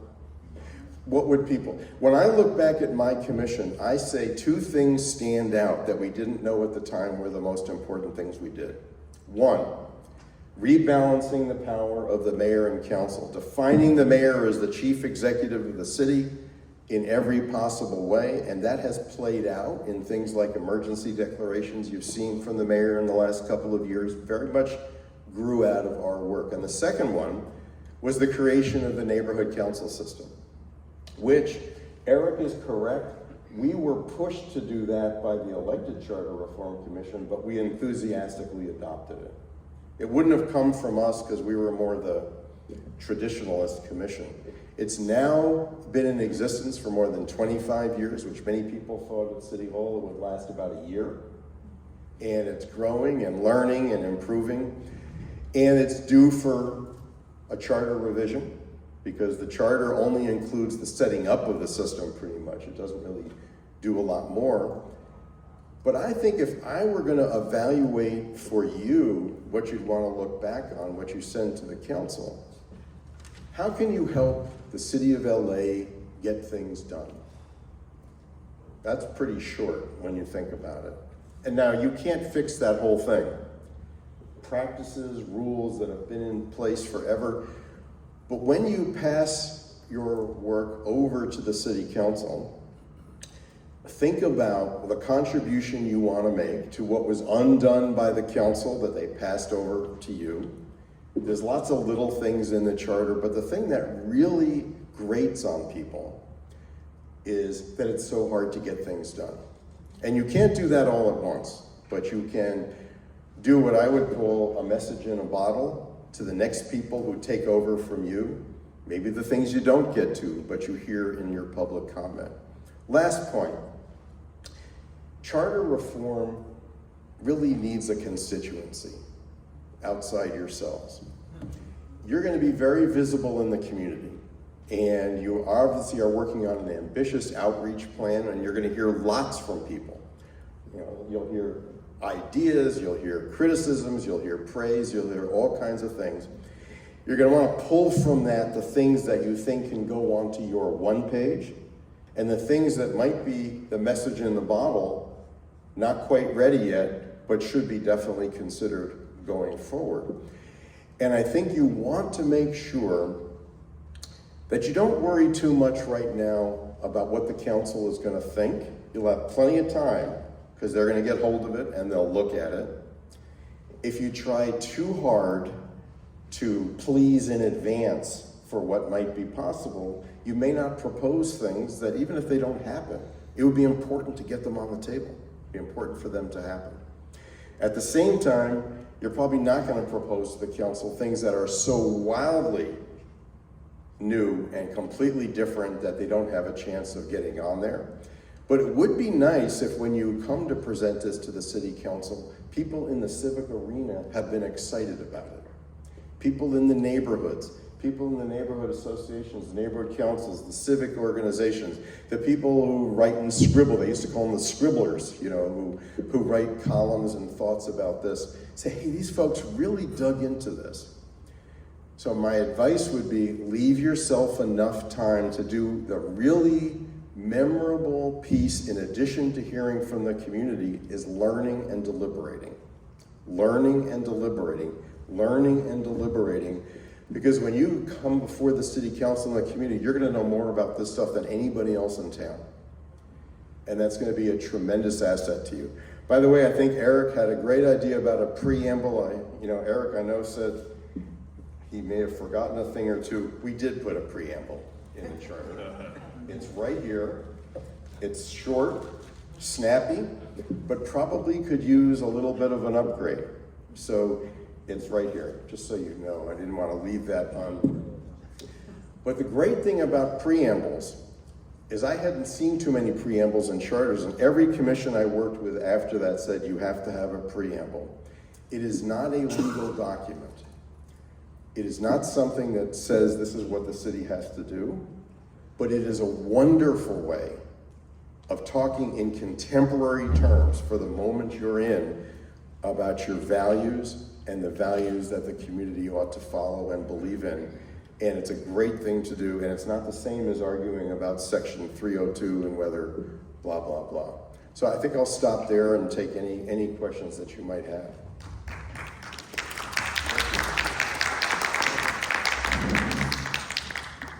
So nice to see you, Rafe. Thank you. Nice to see you too. I have two questions about things that you mentioned one of them, and both of you, our esteemed speakers, mentioned the other.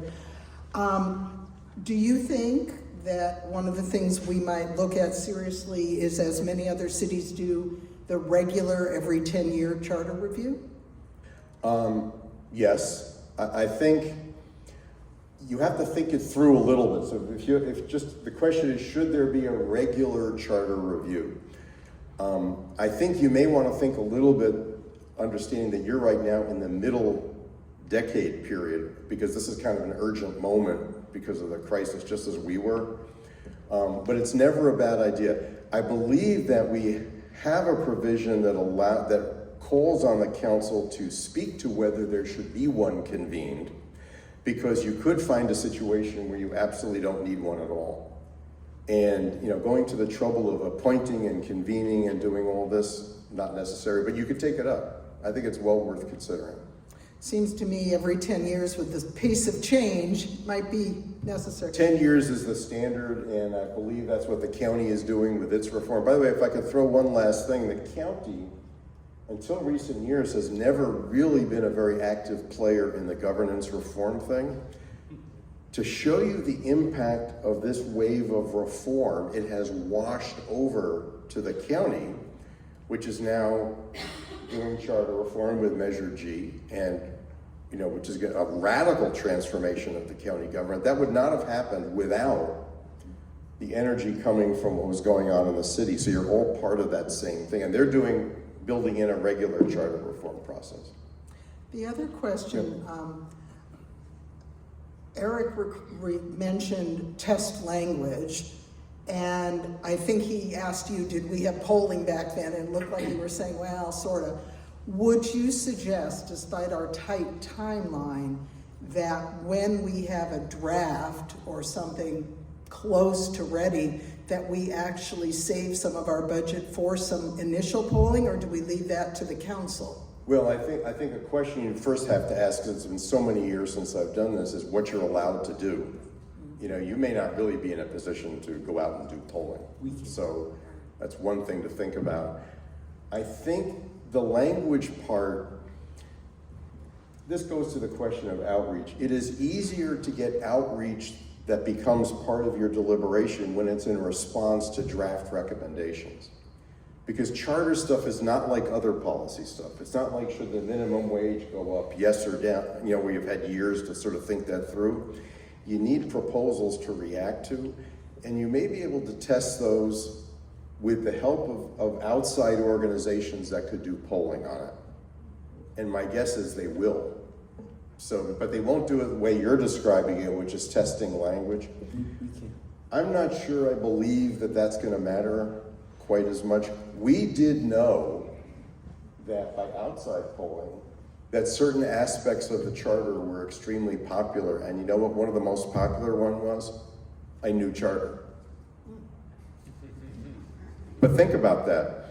It was the statement of change, which you were talking about, Commissioner, about a statement of change, was expressed by voting for the new charter. Neighborhood councils were very popular, but what was also popular was the picture of the two commissions coming together, and the places in the LA Times and others who people often rely on for ballot measures as opposed to candidates. I'm not sure people care that much about LA Times endorsements for candidates except maybe for judge.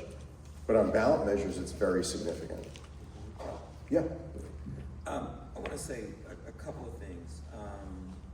The first thing is that and I use Irwin's book in my constitutional class, so he's great. I want to say that was a particular time and space.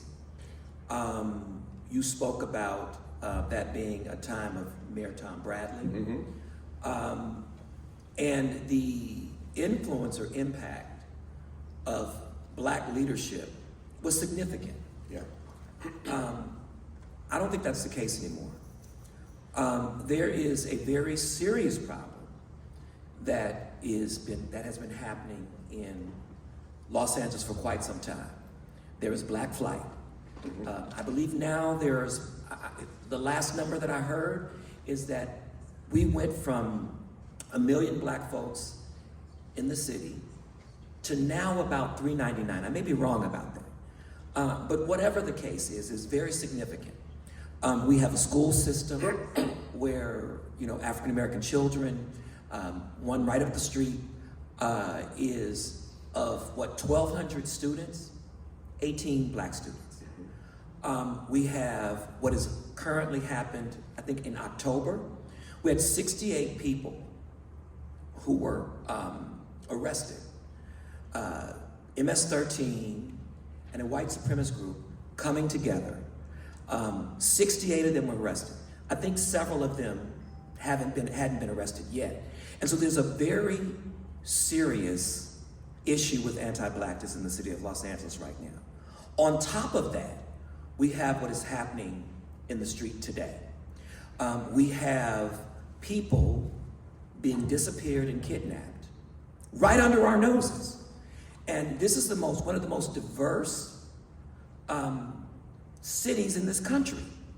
And the people that you see who are pushing back against this, beyond just words, are folks like myself. And I think it's important. I'm glad that he mentioned clergy. And I'm glad that he mentioned CLU. I'm a member of CLU, a part of CLU. And I think, we did a major action against ICE. As a matter of fact, at 4 o'clock, there's another action that I intend to go to, if I can make it there. But the point that I think is important to make is we have to have real conversations. We have to have real conversations. And what I think doesn't happen enough, I love compromise. But there are some things that I'm willing to compromise, and there's some things I'm just not. There are hills that I'm willing to die on. And one of those hills is whether or not we are treating people fairly and giving people fair opportunities. And so while I thought that was a blue ribbon commission with Irwin, I thought it was but the outcome, we have a city, we have a police commission, and I've been to the police commission. We have a police commission where the former chief of police said they don't have the responsibility. They cannot evaluate police because they've never been police officers. This is what they said. This is what the former police chief said of the police commission, which is supposed to manage him. And so we can have, I guess the bottom line is, the only segment, and I teach this in the Constitution class. I'm not quite the law professor like you. Oh, not me. I'm not a law professor. I thought you were. So, but I'll say, I know what Irwin is. I know what Irwin is. I wouldn't, but I would say this. Even in looking at the Constitution of the United States, the California Constitution, and now the charter. The only people who I think have the authority to determine what we should do, it would be the people who are directly impacted. It would be the residents of the city of Los Angeles. I think we should go beyond a preamble. And I think we need a California Residents' Bill of Rights. We need people to understand what benefits are available to you by being a citizen in this city. I think that, and you can tell me whether or not you think this would be, well, I don't care if you think it would, this is what I'm suggesting. But I'd like your opinion, because I think that, and I'm somebody who I don't know where she went, but it was two people, I'm coming to yell at y'all. I'm like, good. But at first I said politely, no, don't yell at us. But, you know, I like the yelling, it keeps us awake. But at what point, because again, sadly, I reside in the 6th district. Even more sadly, I did the eulogy for Gil Cedillo. Gil Cedillo is an elected official because a black man named Jim Franklin, who was a part of Jesse Jackson's camp, pushed him into that role. And yet, I had to hear those horrifying words from him and those others. And at the end of the day, when you add all of this together, when you put all of this together, you begin to understand why there are about 339,000 black people residing in this city. And so it is important that we are able to say to all of the folks who live in Los Angeles that these are your rights, and to say to our elected officials is that these are rights that we expect that you would respect. Because everybody's not going to read the charter. But they will be able to understand these rights. In the same way with our Constitution. We would not have a Constitution if there were not the Bill of Rights, because there were states that said, we will not sign on unless you provide us with a Bill of Rights. And I think it's time for us to do likewise as the charter is concerned. And you can give me your opinion on that.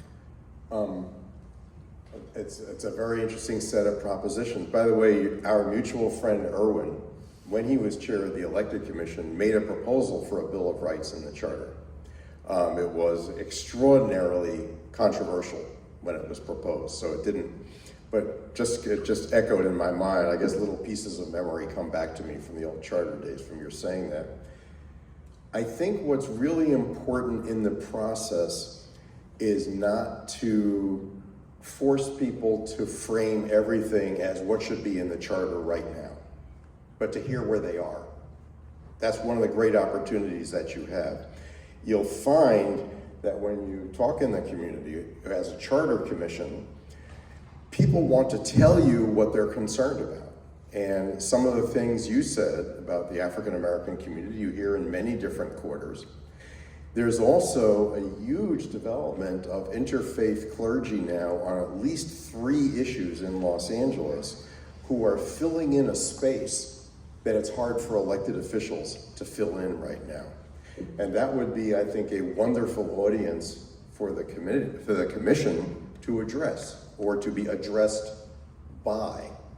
But I think what you hear at the early stages, you're going to hear people saying how they're feeling about life in this community.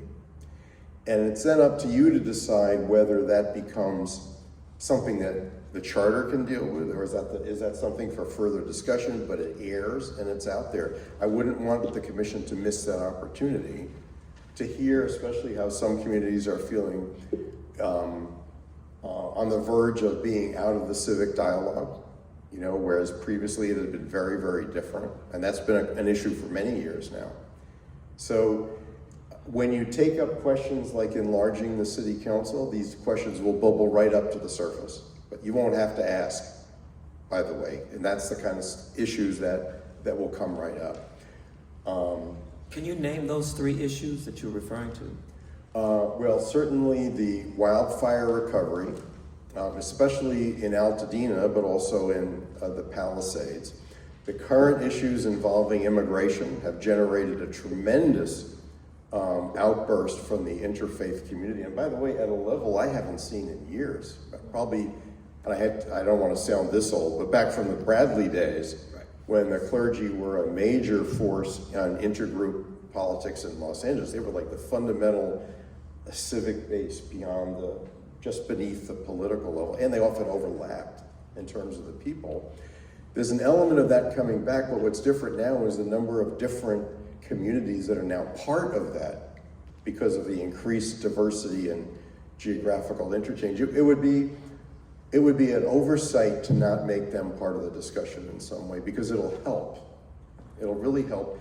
But then it's up to you to say, not everything is a charter question, but everything's a governance question, whether or not it's the charter, and everything is a community question. These are all the different levels. But it certainly pays to talk that through. Yes, sir.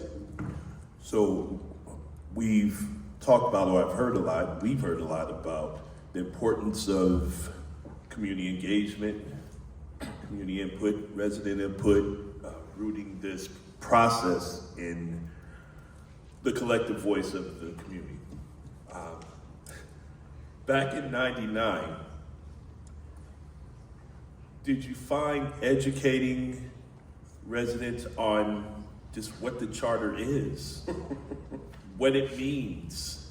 I mean, I've found just in conversations I've had with friends, colleagues, I haven't done any formal survey, but I guarantee at least 90% of the people I speak with, they don't even know what the charter is, what it means. That's true. So what was that process like back in '99, and what lessons learned do you have for us as we embark on this process? The best learning I had was, my daughter was in 2nd grade, and the parents had to come in and say what they do for a living and try to entertain the kids. Could you imagine? So there were firefighters, doctors, lawyers, trash collectors, all people with like interesting, and I was like the executive director of the Charter Reform Commission. This was a catastrophe. And then my daughter said, whatever you do, it's fine if you come in, but do not embarrass me. So I was desperate. So I went to the store and I got a bunch of pens that had Benjamin Franklin's picture on them, because they said give away things. And then I went in and I said, who runs the class? And they all pointed to the teacher. And I said, well, today you run the class.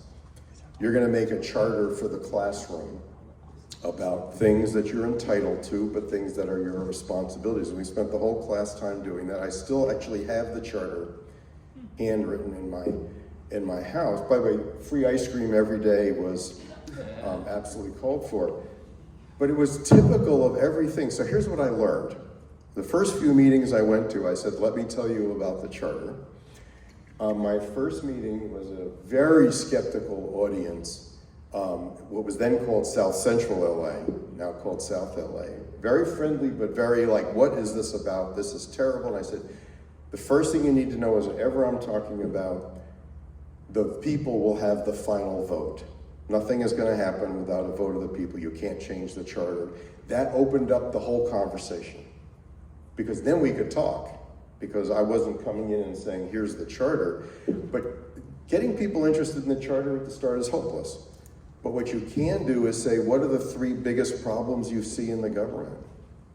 Boy, the conversation will be very hot, lively, and you can begin to say, how do the decisions get made around that? So if somebody says, those sidewalks that are up like this, and it's very difficult for me to walk there. I'll say, well, who makes those decisions? Then you start building it back to the government. But it's hopeless to try to convince your friends who, if you were on the planning commission or the housing commission, they'd say, oh yeah, planning, land use, housing, I get that. If you put charter into Google, what will come up is charter schools. And you'll have to go through about 45 things before you get anything about charter reform. So I'm sympathetic, but look, you're all gonna be teachers at this. And a teacher who's got a subject called charter reform has to make it about you and your government and your community. And nothing they say back will not be helpful. It'll all be helpful. It'll inform. But I don't think I would add, we, by the way, began advertising our public meetings as being about you and your government. Make your voice heard. That was one of our first flyers we put out. We didn't have social media. We just had to wing it. We made t-shirts with funny things about something or other, and they were really hot. I still have my t-shirt from charter reform. We made little hats. But the question was always, come to the meeting to make your voice heard. And after a while, people started to learn about it. Then instead of charter, I would refer to it as your constitution. You know, it's your constitution. You're framers of a constitution, or reframers of a constitution. I don't know if that helps any, but I'm highly sympathetic. It does. I actually use that word constitution. Do you? It works. I have. It and they works. get that. It works. I need to clarify something really quick. I misspoke and said I did Gil Cedillo's eulogy. I did not. I didn't kill him. It was his wife. No, it was his wife's eulogy. I'm sorry. Okay. I'm sorry. That'll save us checking on. I still love Gil. I don't like what he said, but you know, it is what it is. And he's still alive. Yes, alive. So I just wanted to make sure I cleared that up. Got it. Yes, sir. I have one question. Speak in the mic. Oh, I'm sorry. I can hear you. The ordinance that established the commission called for one meeting in each of the 15 council districts, which I believe was wise. Do you think that before we have issues with how large the council could be, or what do we do with, you know, budgeting problems and such, that we have those first 15 meetings first, so we hear from the community what their concerns are, rather than stretching it out, because some of our meetings come after we theoretically have made some preliminary recommendations?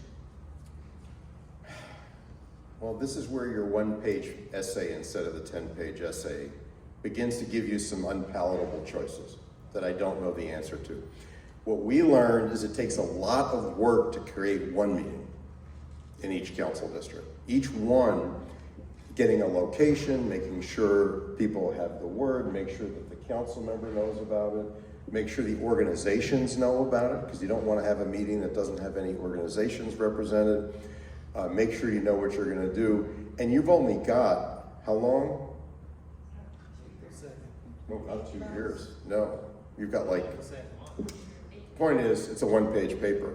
You may have no choice but to just get started with the hearings and then keep going with your work. And as your work proceeds, one thing that's actually helpful for the community is to see where you are in real time.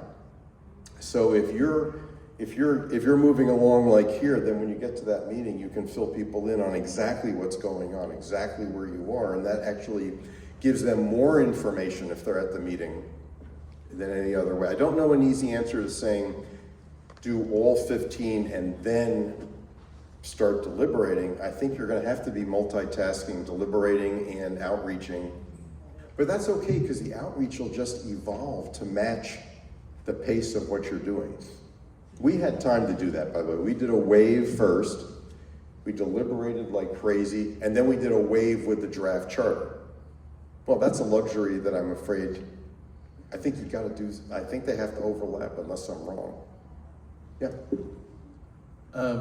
My question is about how data played a role, which I think is going to help us here make a lot of tough decisions. Mm-hmm. And the amount of data that was available at our fingertips in 25 years ago, or at your fingertips maybe 25 years ago, was very different from what we have here today. So my question is about which partners did you find the most impactful to get reliable data then, and do you have a view on how this commission should spend its time thinking about data?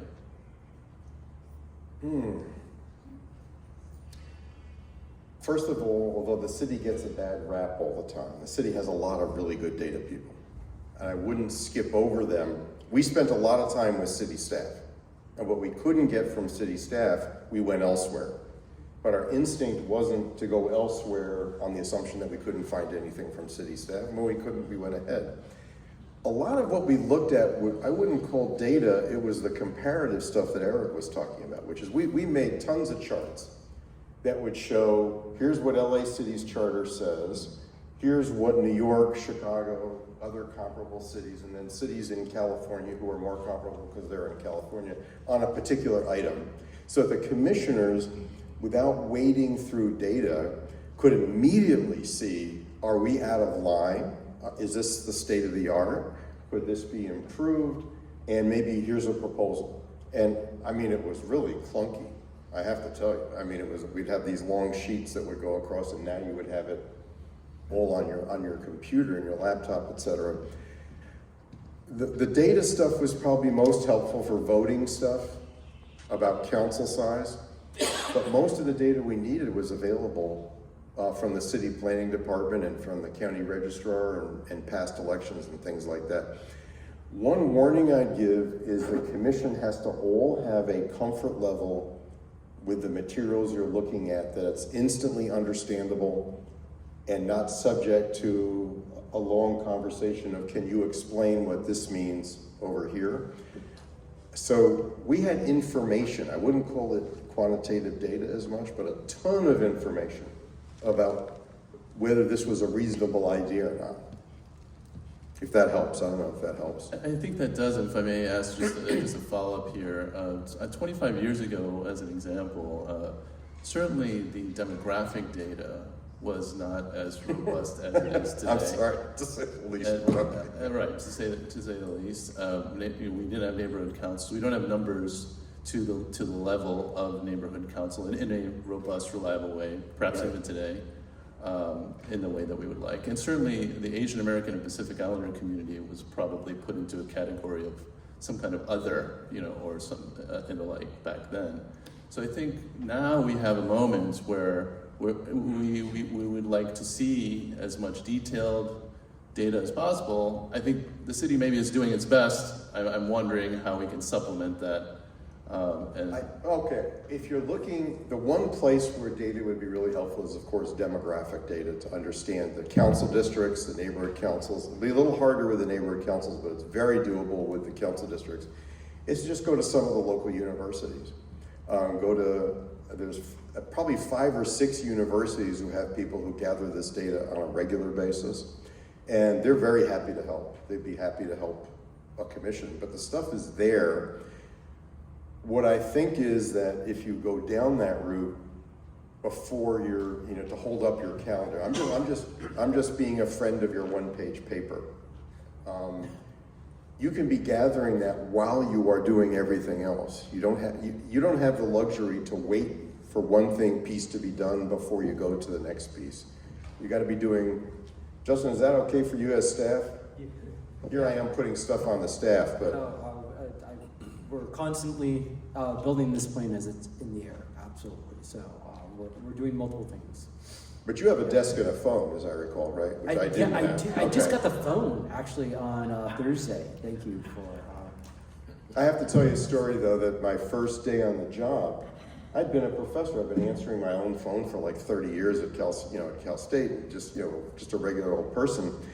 And the phone rang, and I had managed to find somebody at City Hall who had worked for Marvin Browdy, the former council member, who was going to be my executive assistant and tell me how things worked. And she was just great. So I reached for the phone, and she jumped across the table, and she pulled up the phone, and she said, "Dr. Sonenshein's office," which I would never do. And I'm like, here. She said, "I'm sorry, he's not available. could he perhaps call you back later this afternoon? And she hung up. And I said, what the heck? She said, you're like the executive director of the commission. You can't just like be available all the time. So anyway, I had no idea what I was getting into at this point. That was just, but do you have someone who does that for you? Max will be taking notes. Max does that, right? Okay. So if he says he's not available, he's actually there about a foot away and just showing off. Did you want to, I wanted to do commissioners first, and then it's up to you, Justin. Did you want to, Mr. Chair, what would you like? Yeah, absolutely.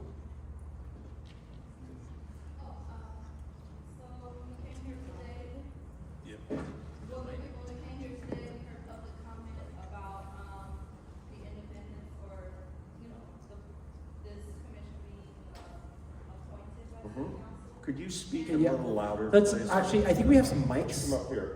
potentially, or just use that mic. That'd be great. Thank you. So everyone can hear on Zoom. Sorry for those on Zoom. She's going to repeat herself. When we came here today, we heard public comment about this commission being appointed by city council that's embroiled in scandal and stuff like that.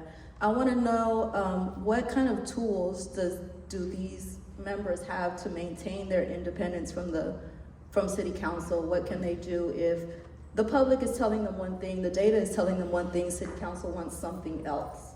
How can they protect themselves as far as maybe, I don't know if they're considering their political future, or isolate themselves from city politics and really just bring something that's good for Los Angeles? Did everybody get a question? It's a very good question. I'd like to tell you there's an easy answer to this question, but the overwhelming number of charter commissions in this country are appointed by the very body that they're going to be going back to. So this is a constant question. And then the question becomes, how do you add value to the debates and to the governance of the city, even knowing that A, you've got to go back to the council as a group, or B, you were appointed by particular members, and that's an important thing. This is where the appointed commission model, for us, we were treated exactly the same way.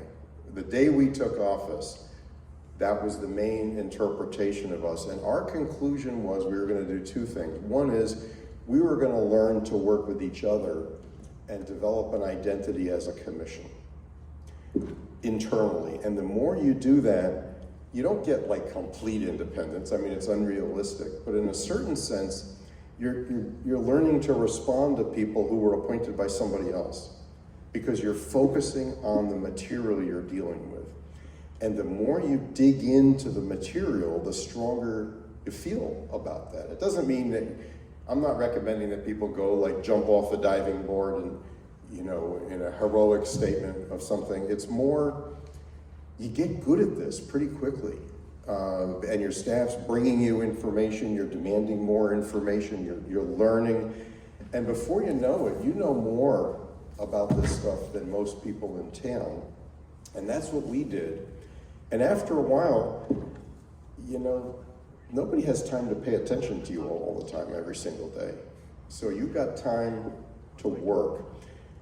But it's very important that you think of yourself as a little bit of a jury and getting to know your fellow jurors and listening to what they say, and also being willing to change your mind. We had a rule on our commission that all decisions until the last week of the 2 years were draft decisions.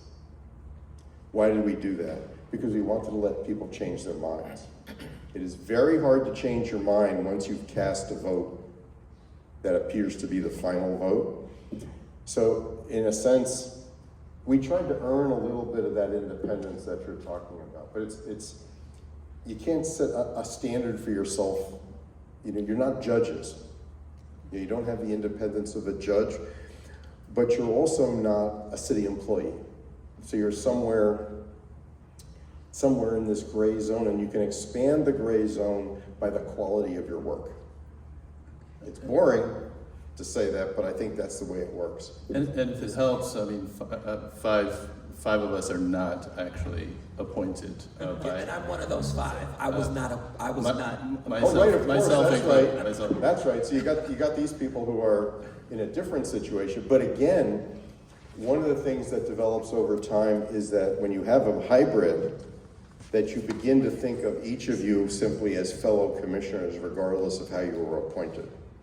You don't want to get in a position where you feel obligated in commission meetings to sort of be speaking on behalf of an appointing authority. You're not expected to do that. Even they don't expect that. So it's just all a matter of being a commissioner. That's the identity, is the commissioner. Is it okay if yeah, let's do one or two, because we still have one more presentation. Okay. Following up on Commissioner Stein's question about the 15 districts, in your comments you talked about, well, trying to figure out what is possible politically and what might be so interesting but isn't possible. Is there a scenario in which you think that this commission should recommend to the council to take some changes in 2028 instead of 2026 and extend their mandate? So let's say the question of council enlargement, maybe there's multi-seat districts, maybe there's council powers that go with different models, and gave the opportunity to go back to those 15 districts before it would go to the ballot in 2028 in order to really test and refine some ideas. Is there some scenario where you think that might make sense? Well, it's a great question. I don't know that it's wise for a commission to call on its own for an extension of time.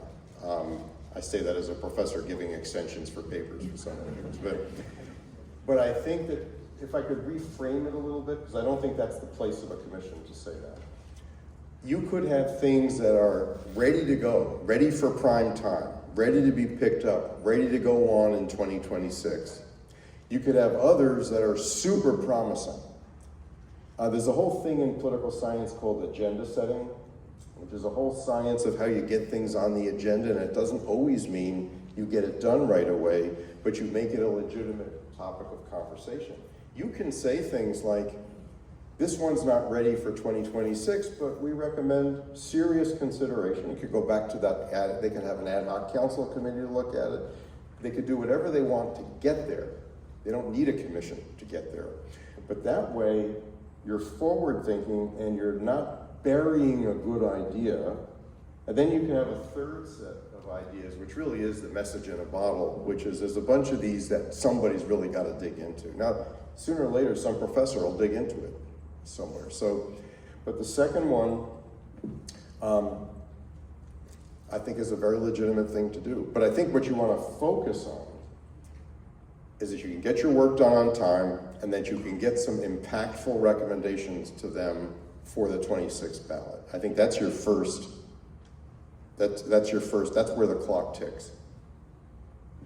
I know we're gonna need to get me off here in a minute. I'll stay up forever. Can we do at least one more because the young lady.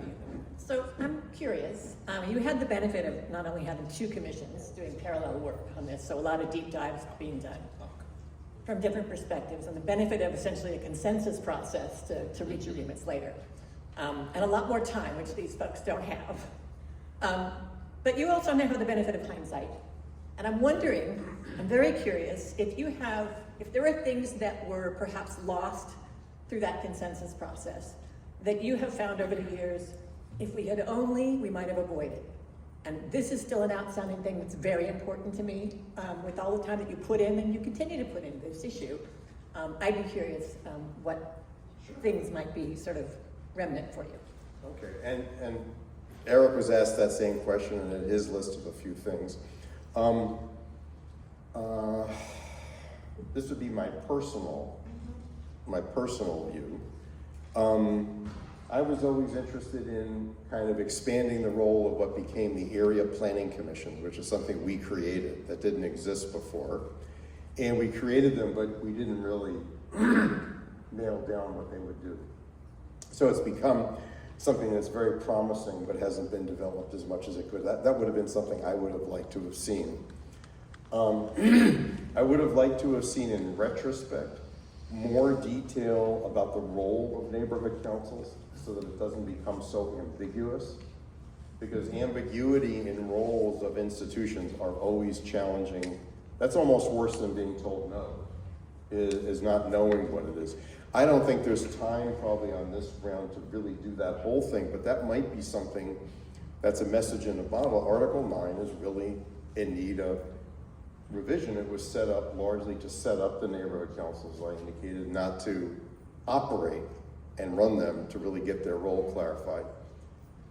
I think if I were being down the road, would love to see is just more ways to make sure the city gets to be able to do the things that need to get done so the public can visibly see the work of the city services being delivered in the best way that they can. I think it's not because of a lack of goodwill at City Hall. I think it's just basically, that question I think is really an important one.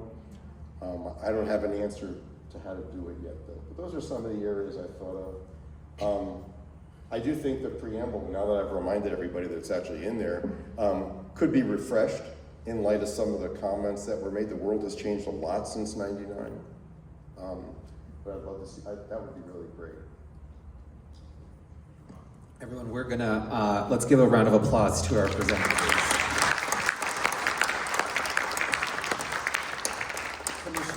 Commissioners, there's been a request for a brief 10-minute recess before we go on to our next speaker. Is there any objection?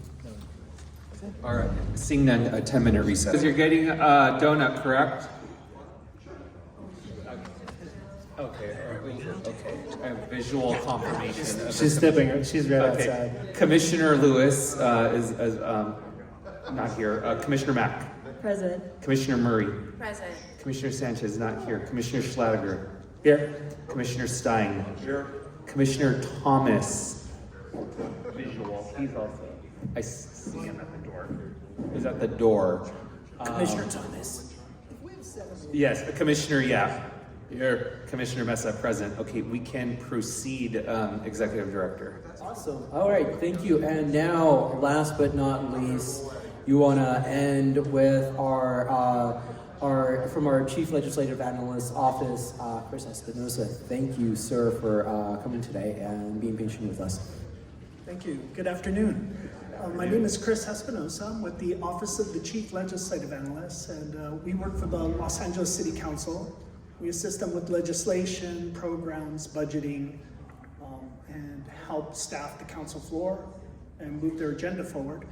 We're going to speak a little bit today about some of the governance reform that took place and led to the creation of this body. And this was a very recent work, as you know. We're going to go over the ad hoc committee on city governance reform, the ballot items that were just put forward before the voters on November 5th, 2024. Some of the future work that this commission will be taking up and future beyond that. Council referrals. There's a number of council referrals that are part of your packet, and a discussion about a schedule and deadlines. So we're on page 3, and we're talking about the ad hoc committee on governance reform. So after the tapes were released, there were certain leadership changes that took place at the city council. Councilmember Krikorian was elected president of the Los Angeles City Council in October of 2022. So it was a very tumultuous time. And soon thereafter, he created the ad hoc committee on city governance reform. And that membership was made up of Krikorian, Councilmember Rahman, Blumenfield, Harris Dawson, Hernandez, Hutt, and Councilmember Park. Our first meeting took place in December 8th of 2022, and our final meeting was on June 14th, 2024. So you could see that we had about a year and a half worth of work. Not including council meetings, we had about 6 meetings. And the goal, of course, was to increase transparency, limit corruption, and make senior leadership more representative of the communities. I helped staff that committee along with a number of my colleagues. And so there was a lot of staff work that took place to bring these items before the committee. Some of the major issues was the independent redistricting commissions and creating that. And so significant amount of staff work and commission time spent on that as a priority. We also took up issues of Ethics Commission and their independence and their authority. We looked into changing the number of council districts because it goes hand in hand with the independent redistricting kind of process. We looked at planning and land use authority. We also took a look at best practices for charter reform and the creation of a commission and periodic review. And then at the very kind of tail end of the committee's work, there was a directive to ask 12 departments and offices to propose short-term, kind of easy fixes, stuff that were non-controversial, and then a set of recommendations that were weightier, tougher to dig into, that may take more time. The committee accomplished a great deal. There were 6 items that were put on the ballot that were charter amendments. And this is on page 4. We have, of course, the Independent Redistricting Commission for the city. It's a very substantial work. Amount of detail in that was very challenging. The LAUSD also has Independent Redistricting Commission. The HHH was the City Governance, Appointments, and Elections, and then you'll see II is City Administration and Operations. Both of those were all from the city departments, primarily fixes that we could make to make the charter more transparent, more fluid, try to help their operations and execute as city departments.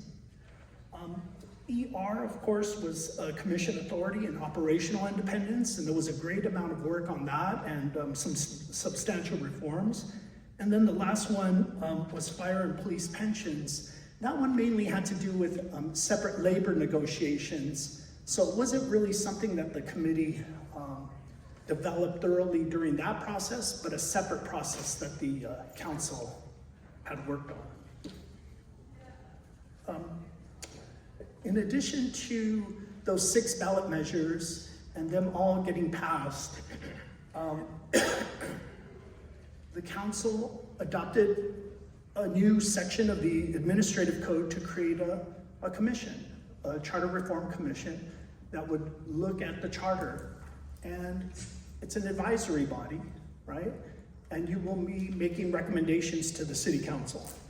In addition to that, built into that administrative code change is that the charter should be reviewed no less frequently than 10 years. So that is built into law, and we will need to reassemble a charter review commission in the future. So this has now been institutionalized, this kind of process. Of course, the council can bring up a charter amendment at any time. They can pass a motion, it could go through council, and then staff would report, and we would go through a committee process and then set it up for the election. So that could occur at any time. But this idea of creating a commission, which would have an arm's length distance, the ability for you to review the charter in its entirety. Now, future reviews might be limited in scope, but this one was allowed to look at the whole charter. But specifically, there are items that the council has referred to you. And so on page 6, if you notice on the administrative code, the commission shall review specific issues and provisions of the city charter referred by the city council. And so as part of your packet, I've included an attachment, we call it attachment B. The reason for that is attachment A was all the items, there was a lot of items that went forward to the ballot and moved forward for 2024. The second set were items that were not ready for prime time, as the former speaker mentioned, or they were, they would have taken a lot more deliberation and expertise and time. So I'll give you an example. The council did discuss changing the number of council districts. The budgetary, the logistical challenges associated with it I think at one point, the council decided, or the committee decided, to continue to move forward with its work, to make sure that it can accomplish some very important measures and put them on the ballot, and then allow for a future commission to further review it if it so wishes. So this attachment B has about 50 items in there, okay? And they're from the Department of Water and Power, Harbor, Airports, the City Administrative Officer, there's the Personnel, City Clerk, Department of Neighborhood Empowerment, which many of the speakers had mentioned, and the council, and they referred items to you for your review. These items have been described in public reports, and so it would be very appropriate to give it some review. Some items you may not wish to take up, and so, you know, my recommendation would be to figure out how you wish to dispose of those items, or allow for it to be taken up by a future charter commission, and then some of them you may want to try to tackle.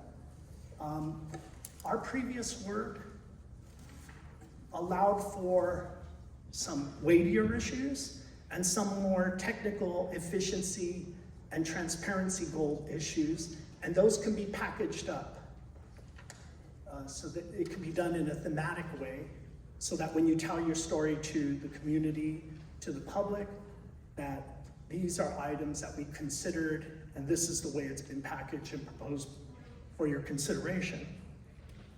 The last thing I want to bring up is on slide 7, and that's your schedule and deadlines. And I think it's, you know, I just screenshotted this from a report that we produced to the council that essentially adopted a schedule that would have recommendations coming to the city council by January 1st, 2026.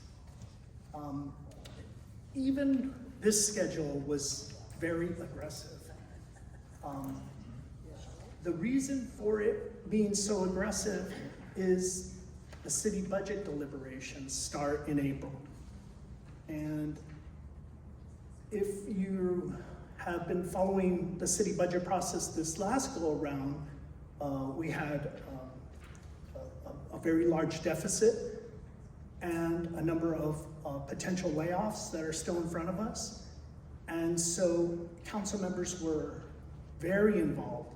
Those that were on the Budget and Finance Committee, extremely involved meetings, and other members were also testifying at these meetings. There was a number of restructurings that were proposed as well.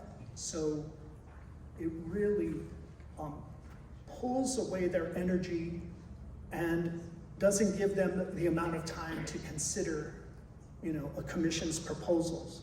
So that's why we set a January date that would allow for about 4 months worth of deliberation on how they might want to take up your items.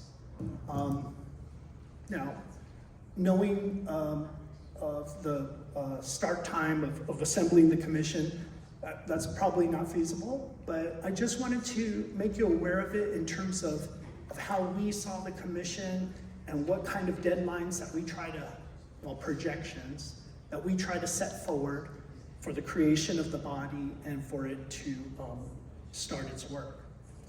So I really appreciate and thank you for allowing me to present to you and to give you this background history. And I'm ready to answer any questions that you have.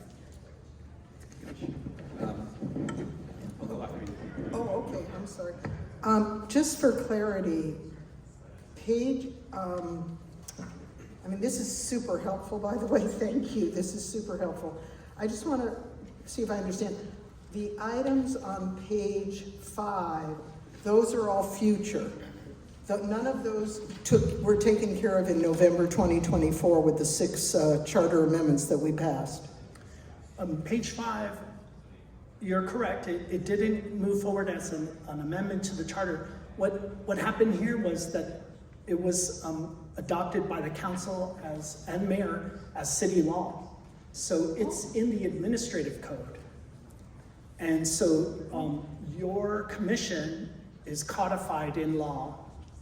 And the idea of having a 10-year, no less than 10-year review of the charter is also codified in law.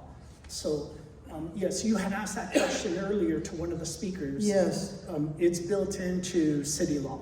Now, it can be changed. Of course, somebody could amend the law. So charters are different, right? Because it has to go to the voters. But in this case, this is city law. And so I guess just know as a commission that at least every 10 years, another body such as yours will be taking up matters. So you don't have to put everything on your shoulders, right? And the way your commission is drawn up is very different from the process that the past two speakers and what they had to deal with. A very different political moment and different makeup of the commissions. And one other question, please, Chairman Mesa. Attachment B, every single item there has not yet been added to the charter based on November 2024. Yes, these are items that have been specifically referred to your commission for your review. And so I just wanted to make sure that you were aware of it so that you do have a certain body of work that has been proposed. Now, I wanted to clarify that these are all from city department heads. And they wish to improve their operations, or they see things that may be deficiencies, but they're coming from a certain perspective. There's also some council referrals in here. But of course, this doesn't limit you to your review. Your review and your charge is to look at the entire. A future commission, though, could be limited to a specific section, right? So it just depends on, what your scope of work is going to be.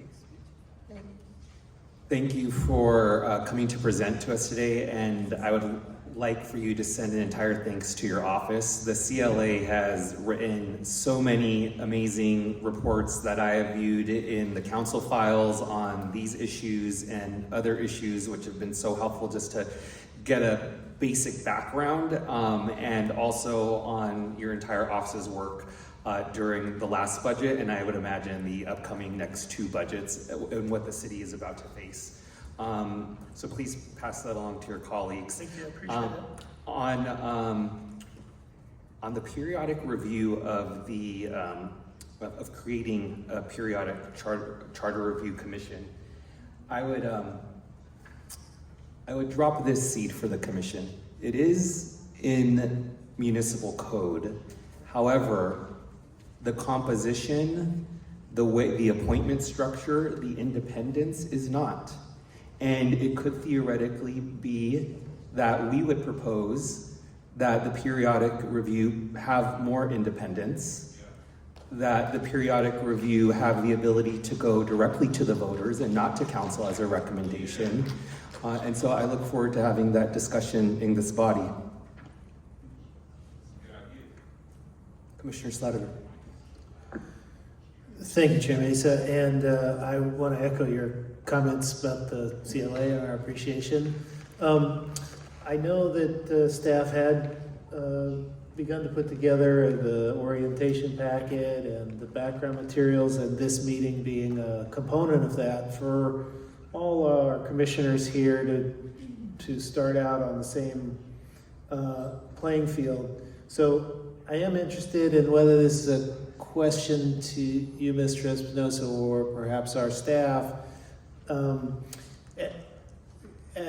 take this attachment B to the next layer of information. Which of these have background information that you've already produced that we could benefit from? Is that compiled somewhere, or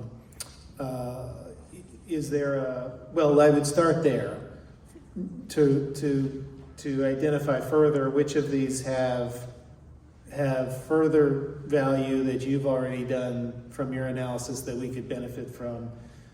Is that collected somewhere that we could all be sure to have it equally?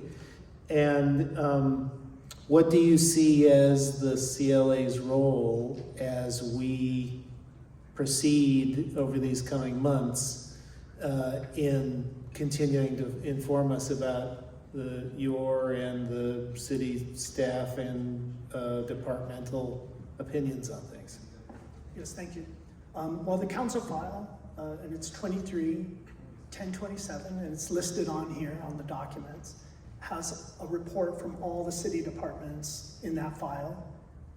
I can work with your staff to indicate which ones moved on to those charter amendments that were already passed, and there's some remaining.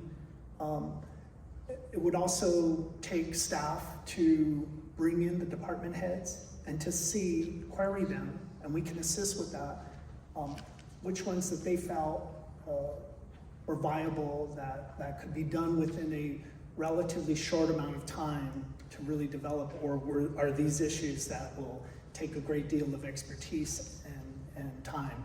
So we could assist with that. It's all in the council file. There's a few on here that are council referrals, and so that the only backing on that would be a motion, and so that some of those might take a little further research. One example might be reducing the number of council meeting days. That was a discussion and an item that was considered, and we haven't done a full analysis of that. As to our relationship, we do assist staff, but the independence of this commission is very important. I think the council wants to hear from you as a body and the work that you do with the community. We work solely for council, and so we're very internal and part of the city makeup. I think if they ask us for a report on something, we produce it, right? But that's not what they're asking for in this case. They're asking for your analysis, your review, and so that's why I think we would be. We want to assist staff and help point them in the right direction, but we respect the independence of this commission. Also, to be honest, you will be producing recommendations to the council. At that time, they may ask our office to review it with our own analysis. And so we may agree on issues, we may disagree on issues, we may see it in a different way. So that's why we have a certain amount of independence from this. Thank you for that. I appreciate it, and I encourage Justin, you and your staff to be in close contact with the CLA as we move forward. Thank you. And many of the letters that you're speaking about are already in the orientation package that we sent to all the commissioners. Yeah, and I think the distinction I wanted to make between those letters and what's in the packet and what's in front of us today is the understanding of what moved forward and what was dealt with, and what happened since many of those were compiled. Thanks. Commissioner Thomas? Yeah, I'm so glad that you mentioned that, because I'm wondering about, there's always a number of people that come out for public comment. And I'm wondering what, if there was a content analysis in terms of what the public has said, like their actual words, how does that compare to what these managers want? Because I think the issue is what a manager would consider to be efficient can be quite different than what a constituency. A manager may think that filling a pothole in 2 weeks is quick. Well, when you have had several tires flattened because of that pothole, you want that done before then. And so I want to juxtapose in real time what it is the community is saying in public comment. And I'm hoping that public comment, I'm sure that it's being recorded, but I want that to be also synthesized if possible, so that we can look at these issues and we can see specifically what they were saying in 1999, what they are saying in 2024, and what they'll be saying to us in 2025. Is that possible from your office? Or would we do that? I don't know.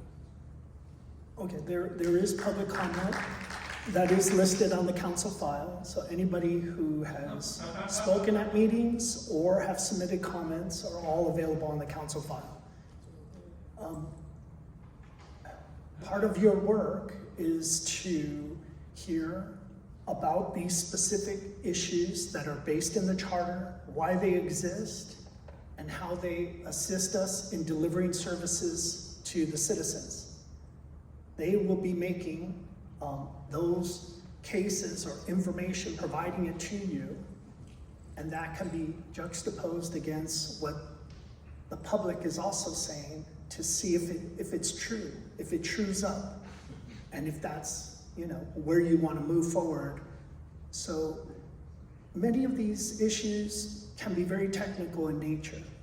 Some of the planning issues, the personnel issues, and it takes a deep understanding to understand how some of these city mechanics work. So it takes a long time to study these things. Some of them might be more self-evident. It just depends on what issues you bring up. And so it would be incumbent upon staff and your body to bring forward individuals who can speak intelligently to what items that you want to revise. And so, would you suggest as a follow-up question,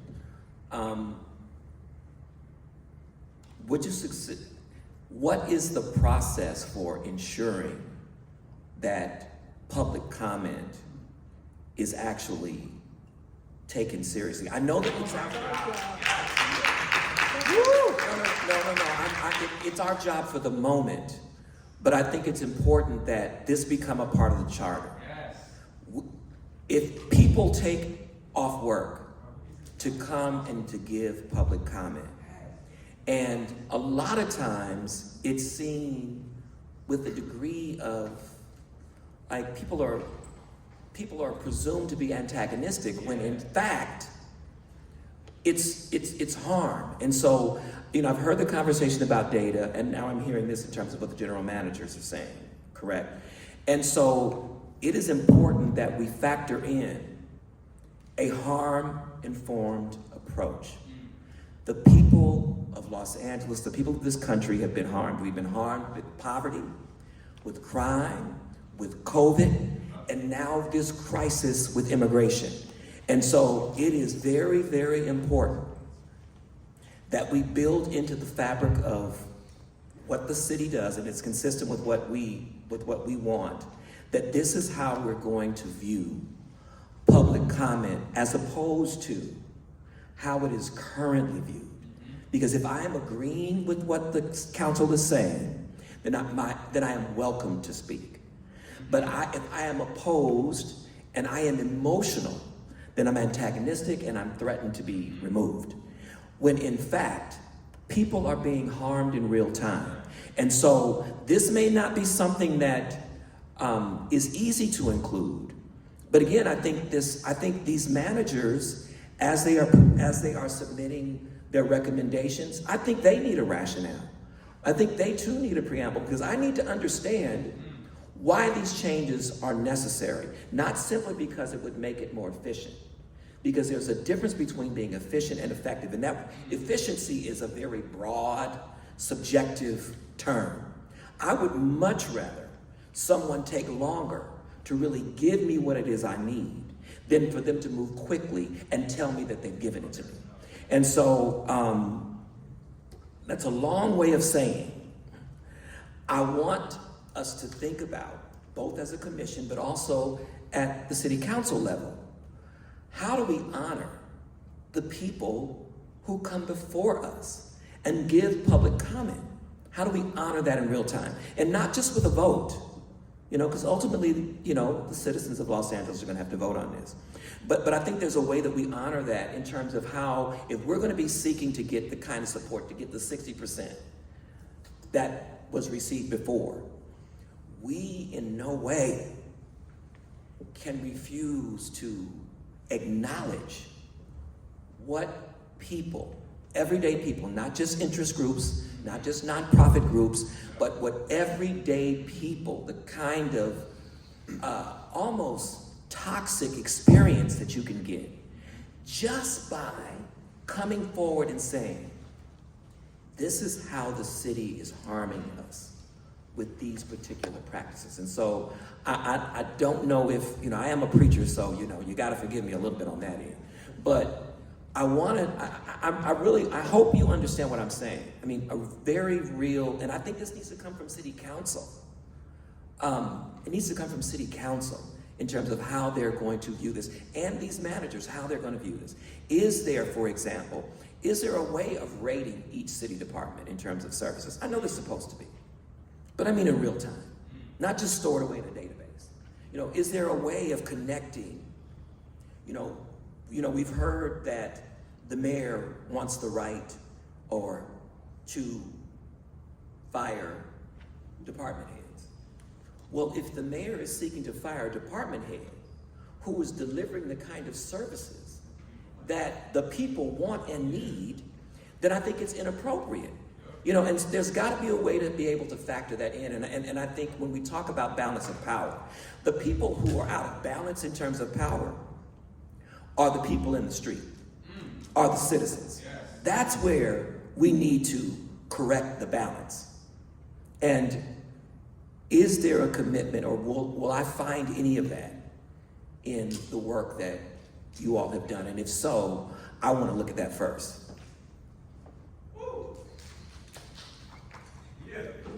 When you work for the city, you're a public servant, and the public comes first. We try our hardest to serve the citizens of Los Angeles, and so that's our approach. I believe you do. I work for a university, and the students are supposed to come first, but they often don't. And so I'm just saying, I'm not trying to be antagonistic towards you. I'm just being real. I don't know any other way to be. And this is a concern. This is a really serious concern. And being a public servant, all of those city council folks are public servants. Even the ones that made those very dehumanizing remarks, they're public servants. And so I'm just simply saying, as politely as I know how to, that ain't good enough. Not for 2025. Not for 2025. We are trying to imagine what the city of Los Angeles could be. Not what it was, but what we dream of it being. That's why I'm here.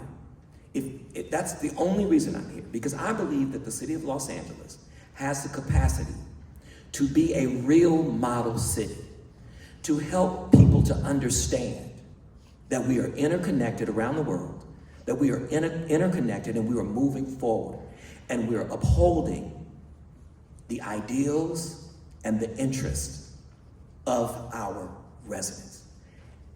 That's what I am hoping, and that's the kind of, and we're talking about language, that's kind of what I'm looking for. And maybe it's there, but I just think that it's important to just bring that to your attention. And so I don't want, yeah. Thank you. I mean, you're a commissioner, and that will be your charge. And so we look forward to seeing the work of this body and the aspirations that you have. Commissioner Field. Yeah, actually, I want to thank you. I want to speaking of language, I feel very strongly that the word citizen is too narrow. Mm-hmm. Our city has a lot of folks who are not citizens, and I think we should try very hard to use the word the residents of the city of Los Angeles as a standard term. Because I am deeply concerned, because I don't know the data, but we certainly know that not everyone living in our city is a United States citizen. And I think the value or the belief of our city is that it doesn't matter. Everyone who is here is our resident to serve and to listen to. So just a comment about that one piece of language. Absolutely. Are there any commissioners who have any additional questions for our presenter? Well then, I thank you for coming and providing this presentation for us so much. We can give our presenter a round of applause, please. We do, sir, if you don't mind, we will take a question from the audiences because we've done that with the previous one. If you could come up to the mic, please. I also want to look at you in the face if I'm talking to you. Sorry, the mic, oh, it actually moves. So just real quick, I noticed that I looked through this, and I've been paying attention since, I guess, since the Fed tapes leaked. And we've been pussyfooting around about, why we're here pretty much and what those tapes were about, which is kind of bullshit. But one thing I noticed was that there wasn't much talk about flipping the districts back to what they were before that fateful meeting. I mean, like, before the decision to change the districts due to that meeting. And I haven't seen a lot of talk about doing that. Maybe after I ask this other question, you could touch on that. Because I have a feeling you won't have an answer to my next question. My next question is going to be, I can ask you a legal thing, right? Legal stuff, legal analysis, right? All right. Well, so is there anything we can put into the charter, like some kind of salary penalties, things that actually resonate with somebody who's doing a job, where when they don't deliver on something, or if they actually break the rules that they're supposed to be following, that they're going to agree to pass at some point, agree to the recommendations, and then the voters are going to vote on it, and then ideally it gets passed. Is there any, in that process, can there be legally salary deductions and something that actually feels like something to them when they break the rules? Is that something that we can do? I would have to research it. I'm sorry, I don't know that answer. It's an item that the commission may wish to bring up and to follow through on with the city attorney's office. The work of the council committee was to create an independent redistricting process. They did go through a redistricting process, and that completed. And because of the issues related to that process, on a go-forward basis, that's why they created the independent redistricting process, and that was approved. So. We're going to take one more question from the audience, but I would like to ask if it's from someone who hasn't been able to ask a question so far today from the audience.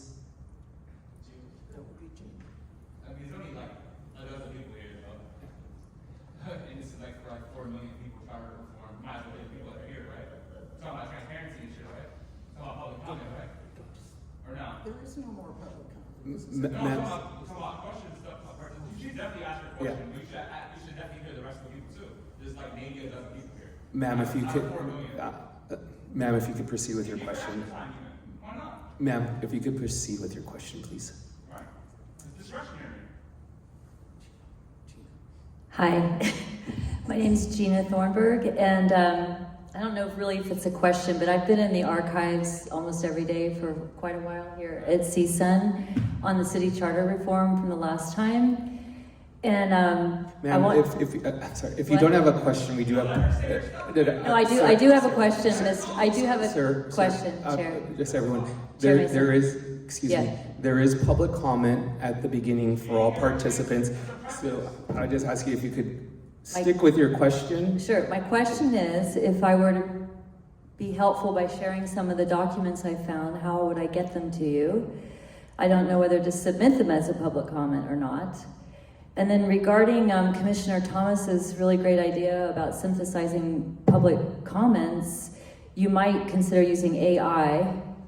And the last charter reform commissions, they had many researchers, not just one employee, they had many.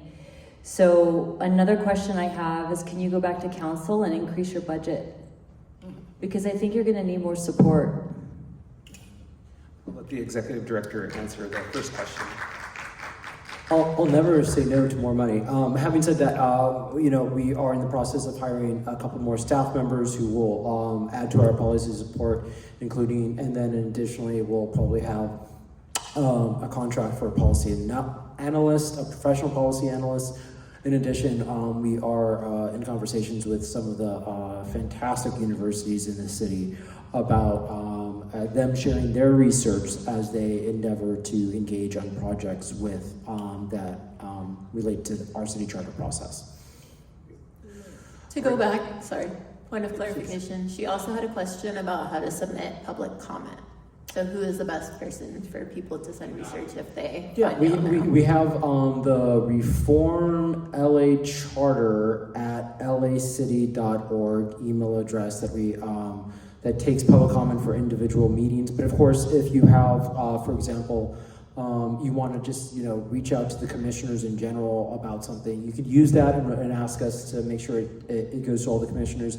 And I think we've also posted all the commissioners' city email addresses also on the website, and you can certainly individually email them as well, or as a group. I've scanned like 58 documents so far. It took like a week. It's tedious work, and I would love to be able to share with you some of the things that I'm learning. It's so the same email? Yeah, same email. And we've talked before, and we'll probably at some point have a discussion about just what to do with those documents as well. Can we thank our presenter one more time, please?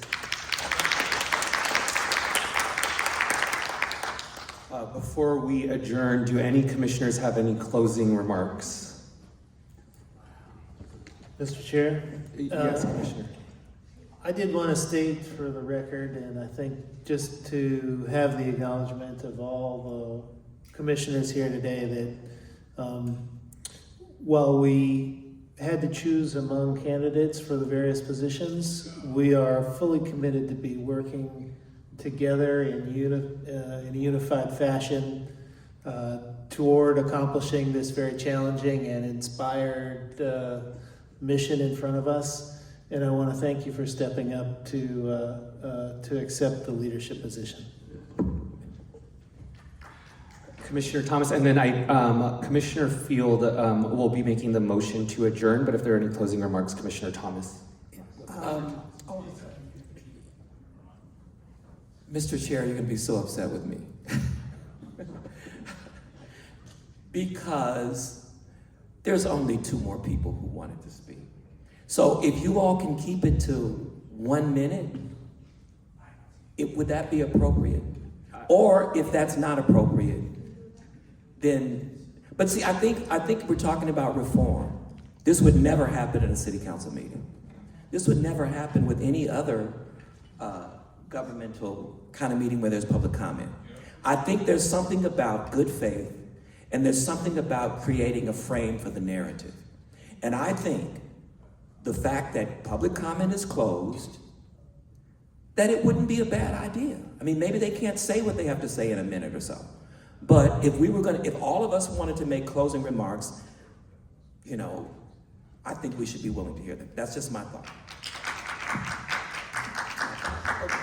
Commissioner, I would entertain, if you so wish, or any of the other commissioners, I would entertain a motion to reopen public comment with the rules under public comment, if you so wish.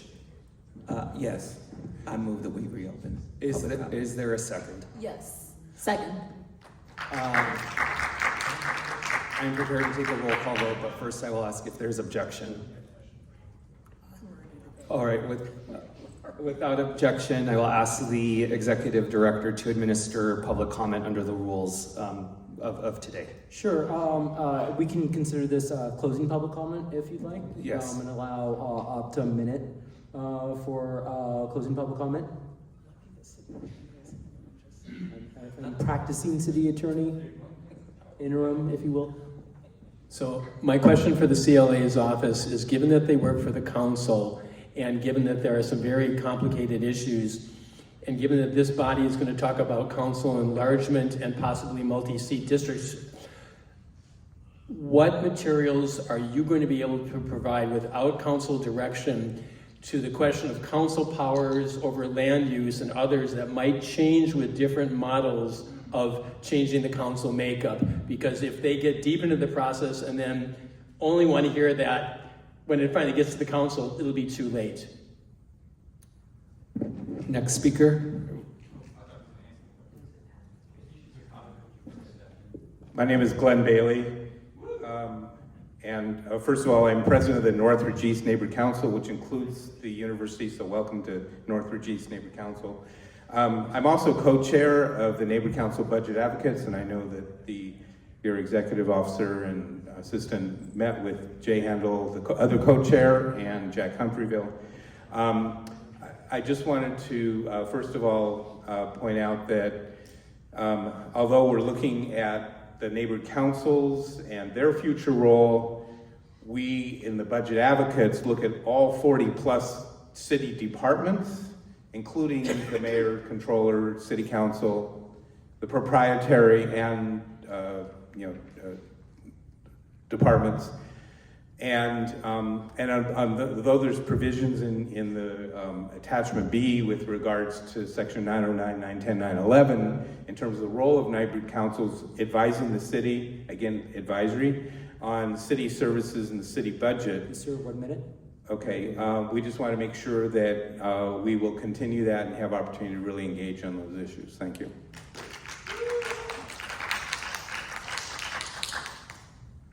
Thank you, Commissioners. Thank you for reopening this public comment. Thank you so much. My brief public comment, closing comment. I just want to thank you for the presentation. Very informative, very entertaining, very educational. And regarding the city charter, which is our Constitution, TR said the Constitution was made for the people, not the people for the Constitution. So I just want to share that with you because you're here to represent everybody and to make sure the government hears the voices of the people by the people. Thank you.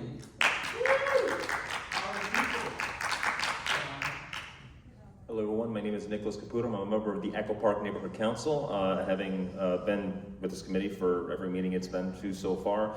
Of the things that were mentioned here, I would like to remind everyone that in 20 years, none of the people who appointed the majority of this committee will actually be on the council anymore. When we create the laws here, we're not just creating it for today, we're creating it for the future. And so don't be afraid to shoot for the moon, because even if you get edited or knocked down, you will still wind up in the stratosphere, which is a lot higher than most of council members are probably trying to go towards. And to that end, I would say don't be afraid to, in my humble recommendation, do the following. Drastically expanding city council so that no council district has more than 100,000 constituents or 125,000, what have you, and that's automatically resized at every census, creating an incentive to keep the city population growing and to address problems for when it declines. That includes housing, that includes transit, that includes affordability, and beyond that, reforms in terms of city departments, such as the police department. When misconduct happens— Thank you, 1 minute. Yeah, whatnot. When misconduct happens, the financial remedy for that misconduct should not come from the city general fund, it should come from the offending department. More so ranked choice voting, and coming with the reality that we are not going to touch the entire charter with the time that we have here, but focusing on the halo issues is some of the best uses of our time. But thank you very much for everything you're doing here. You have a tremendous Herculean task in front of you, and so just the fact that you're here is really a blessing and a true service. So thank you very much. I look forward to seeing you all again. Thank you. Any other commissioners have closing remarks? I'm going to hand it over to Commissioner. I do, sorry. Please, Commissioner Fuentes. Thank you. I just wanted to thank everyone who showed up today to give public comment. I also wanted to thank the CSUN staff who are here helping.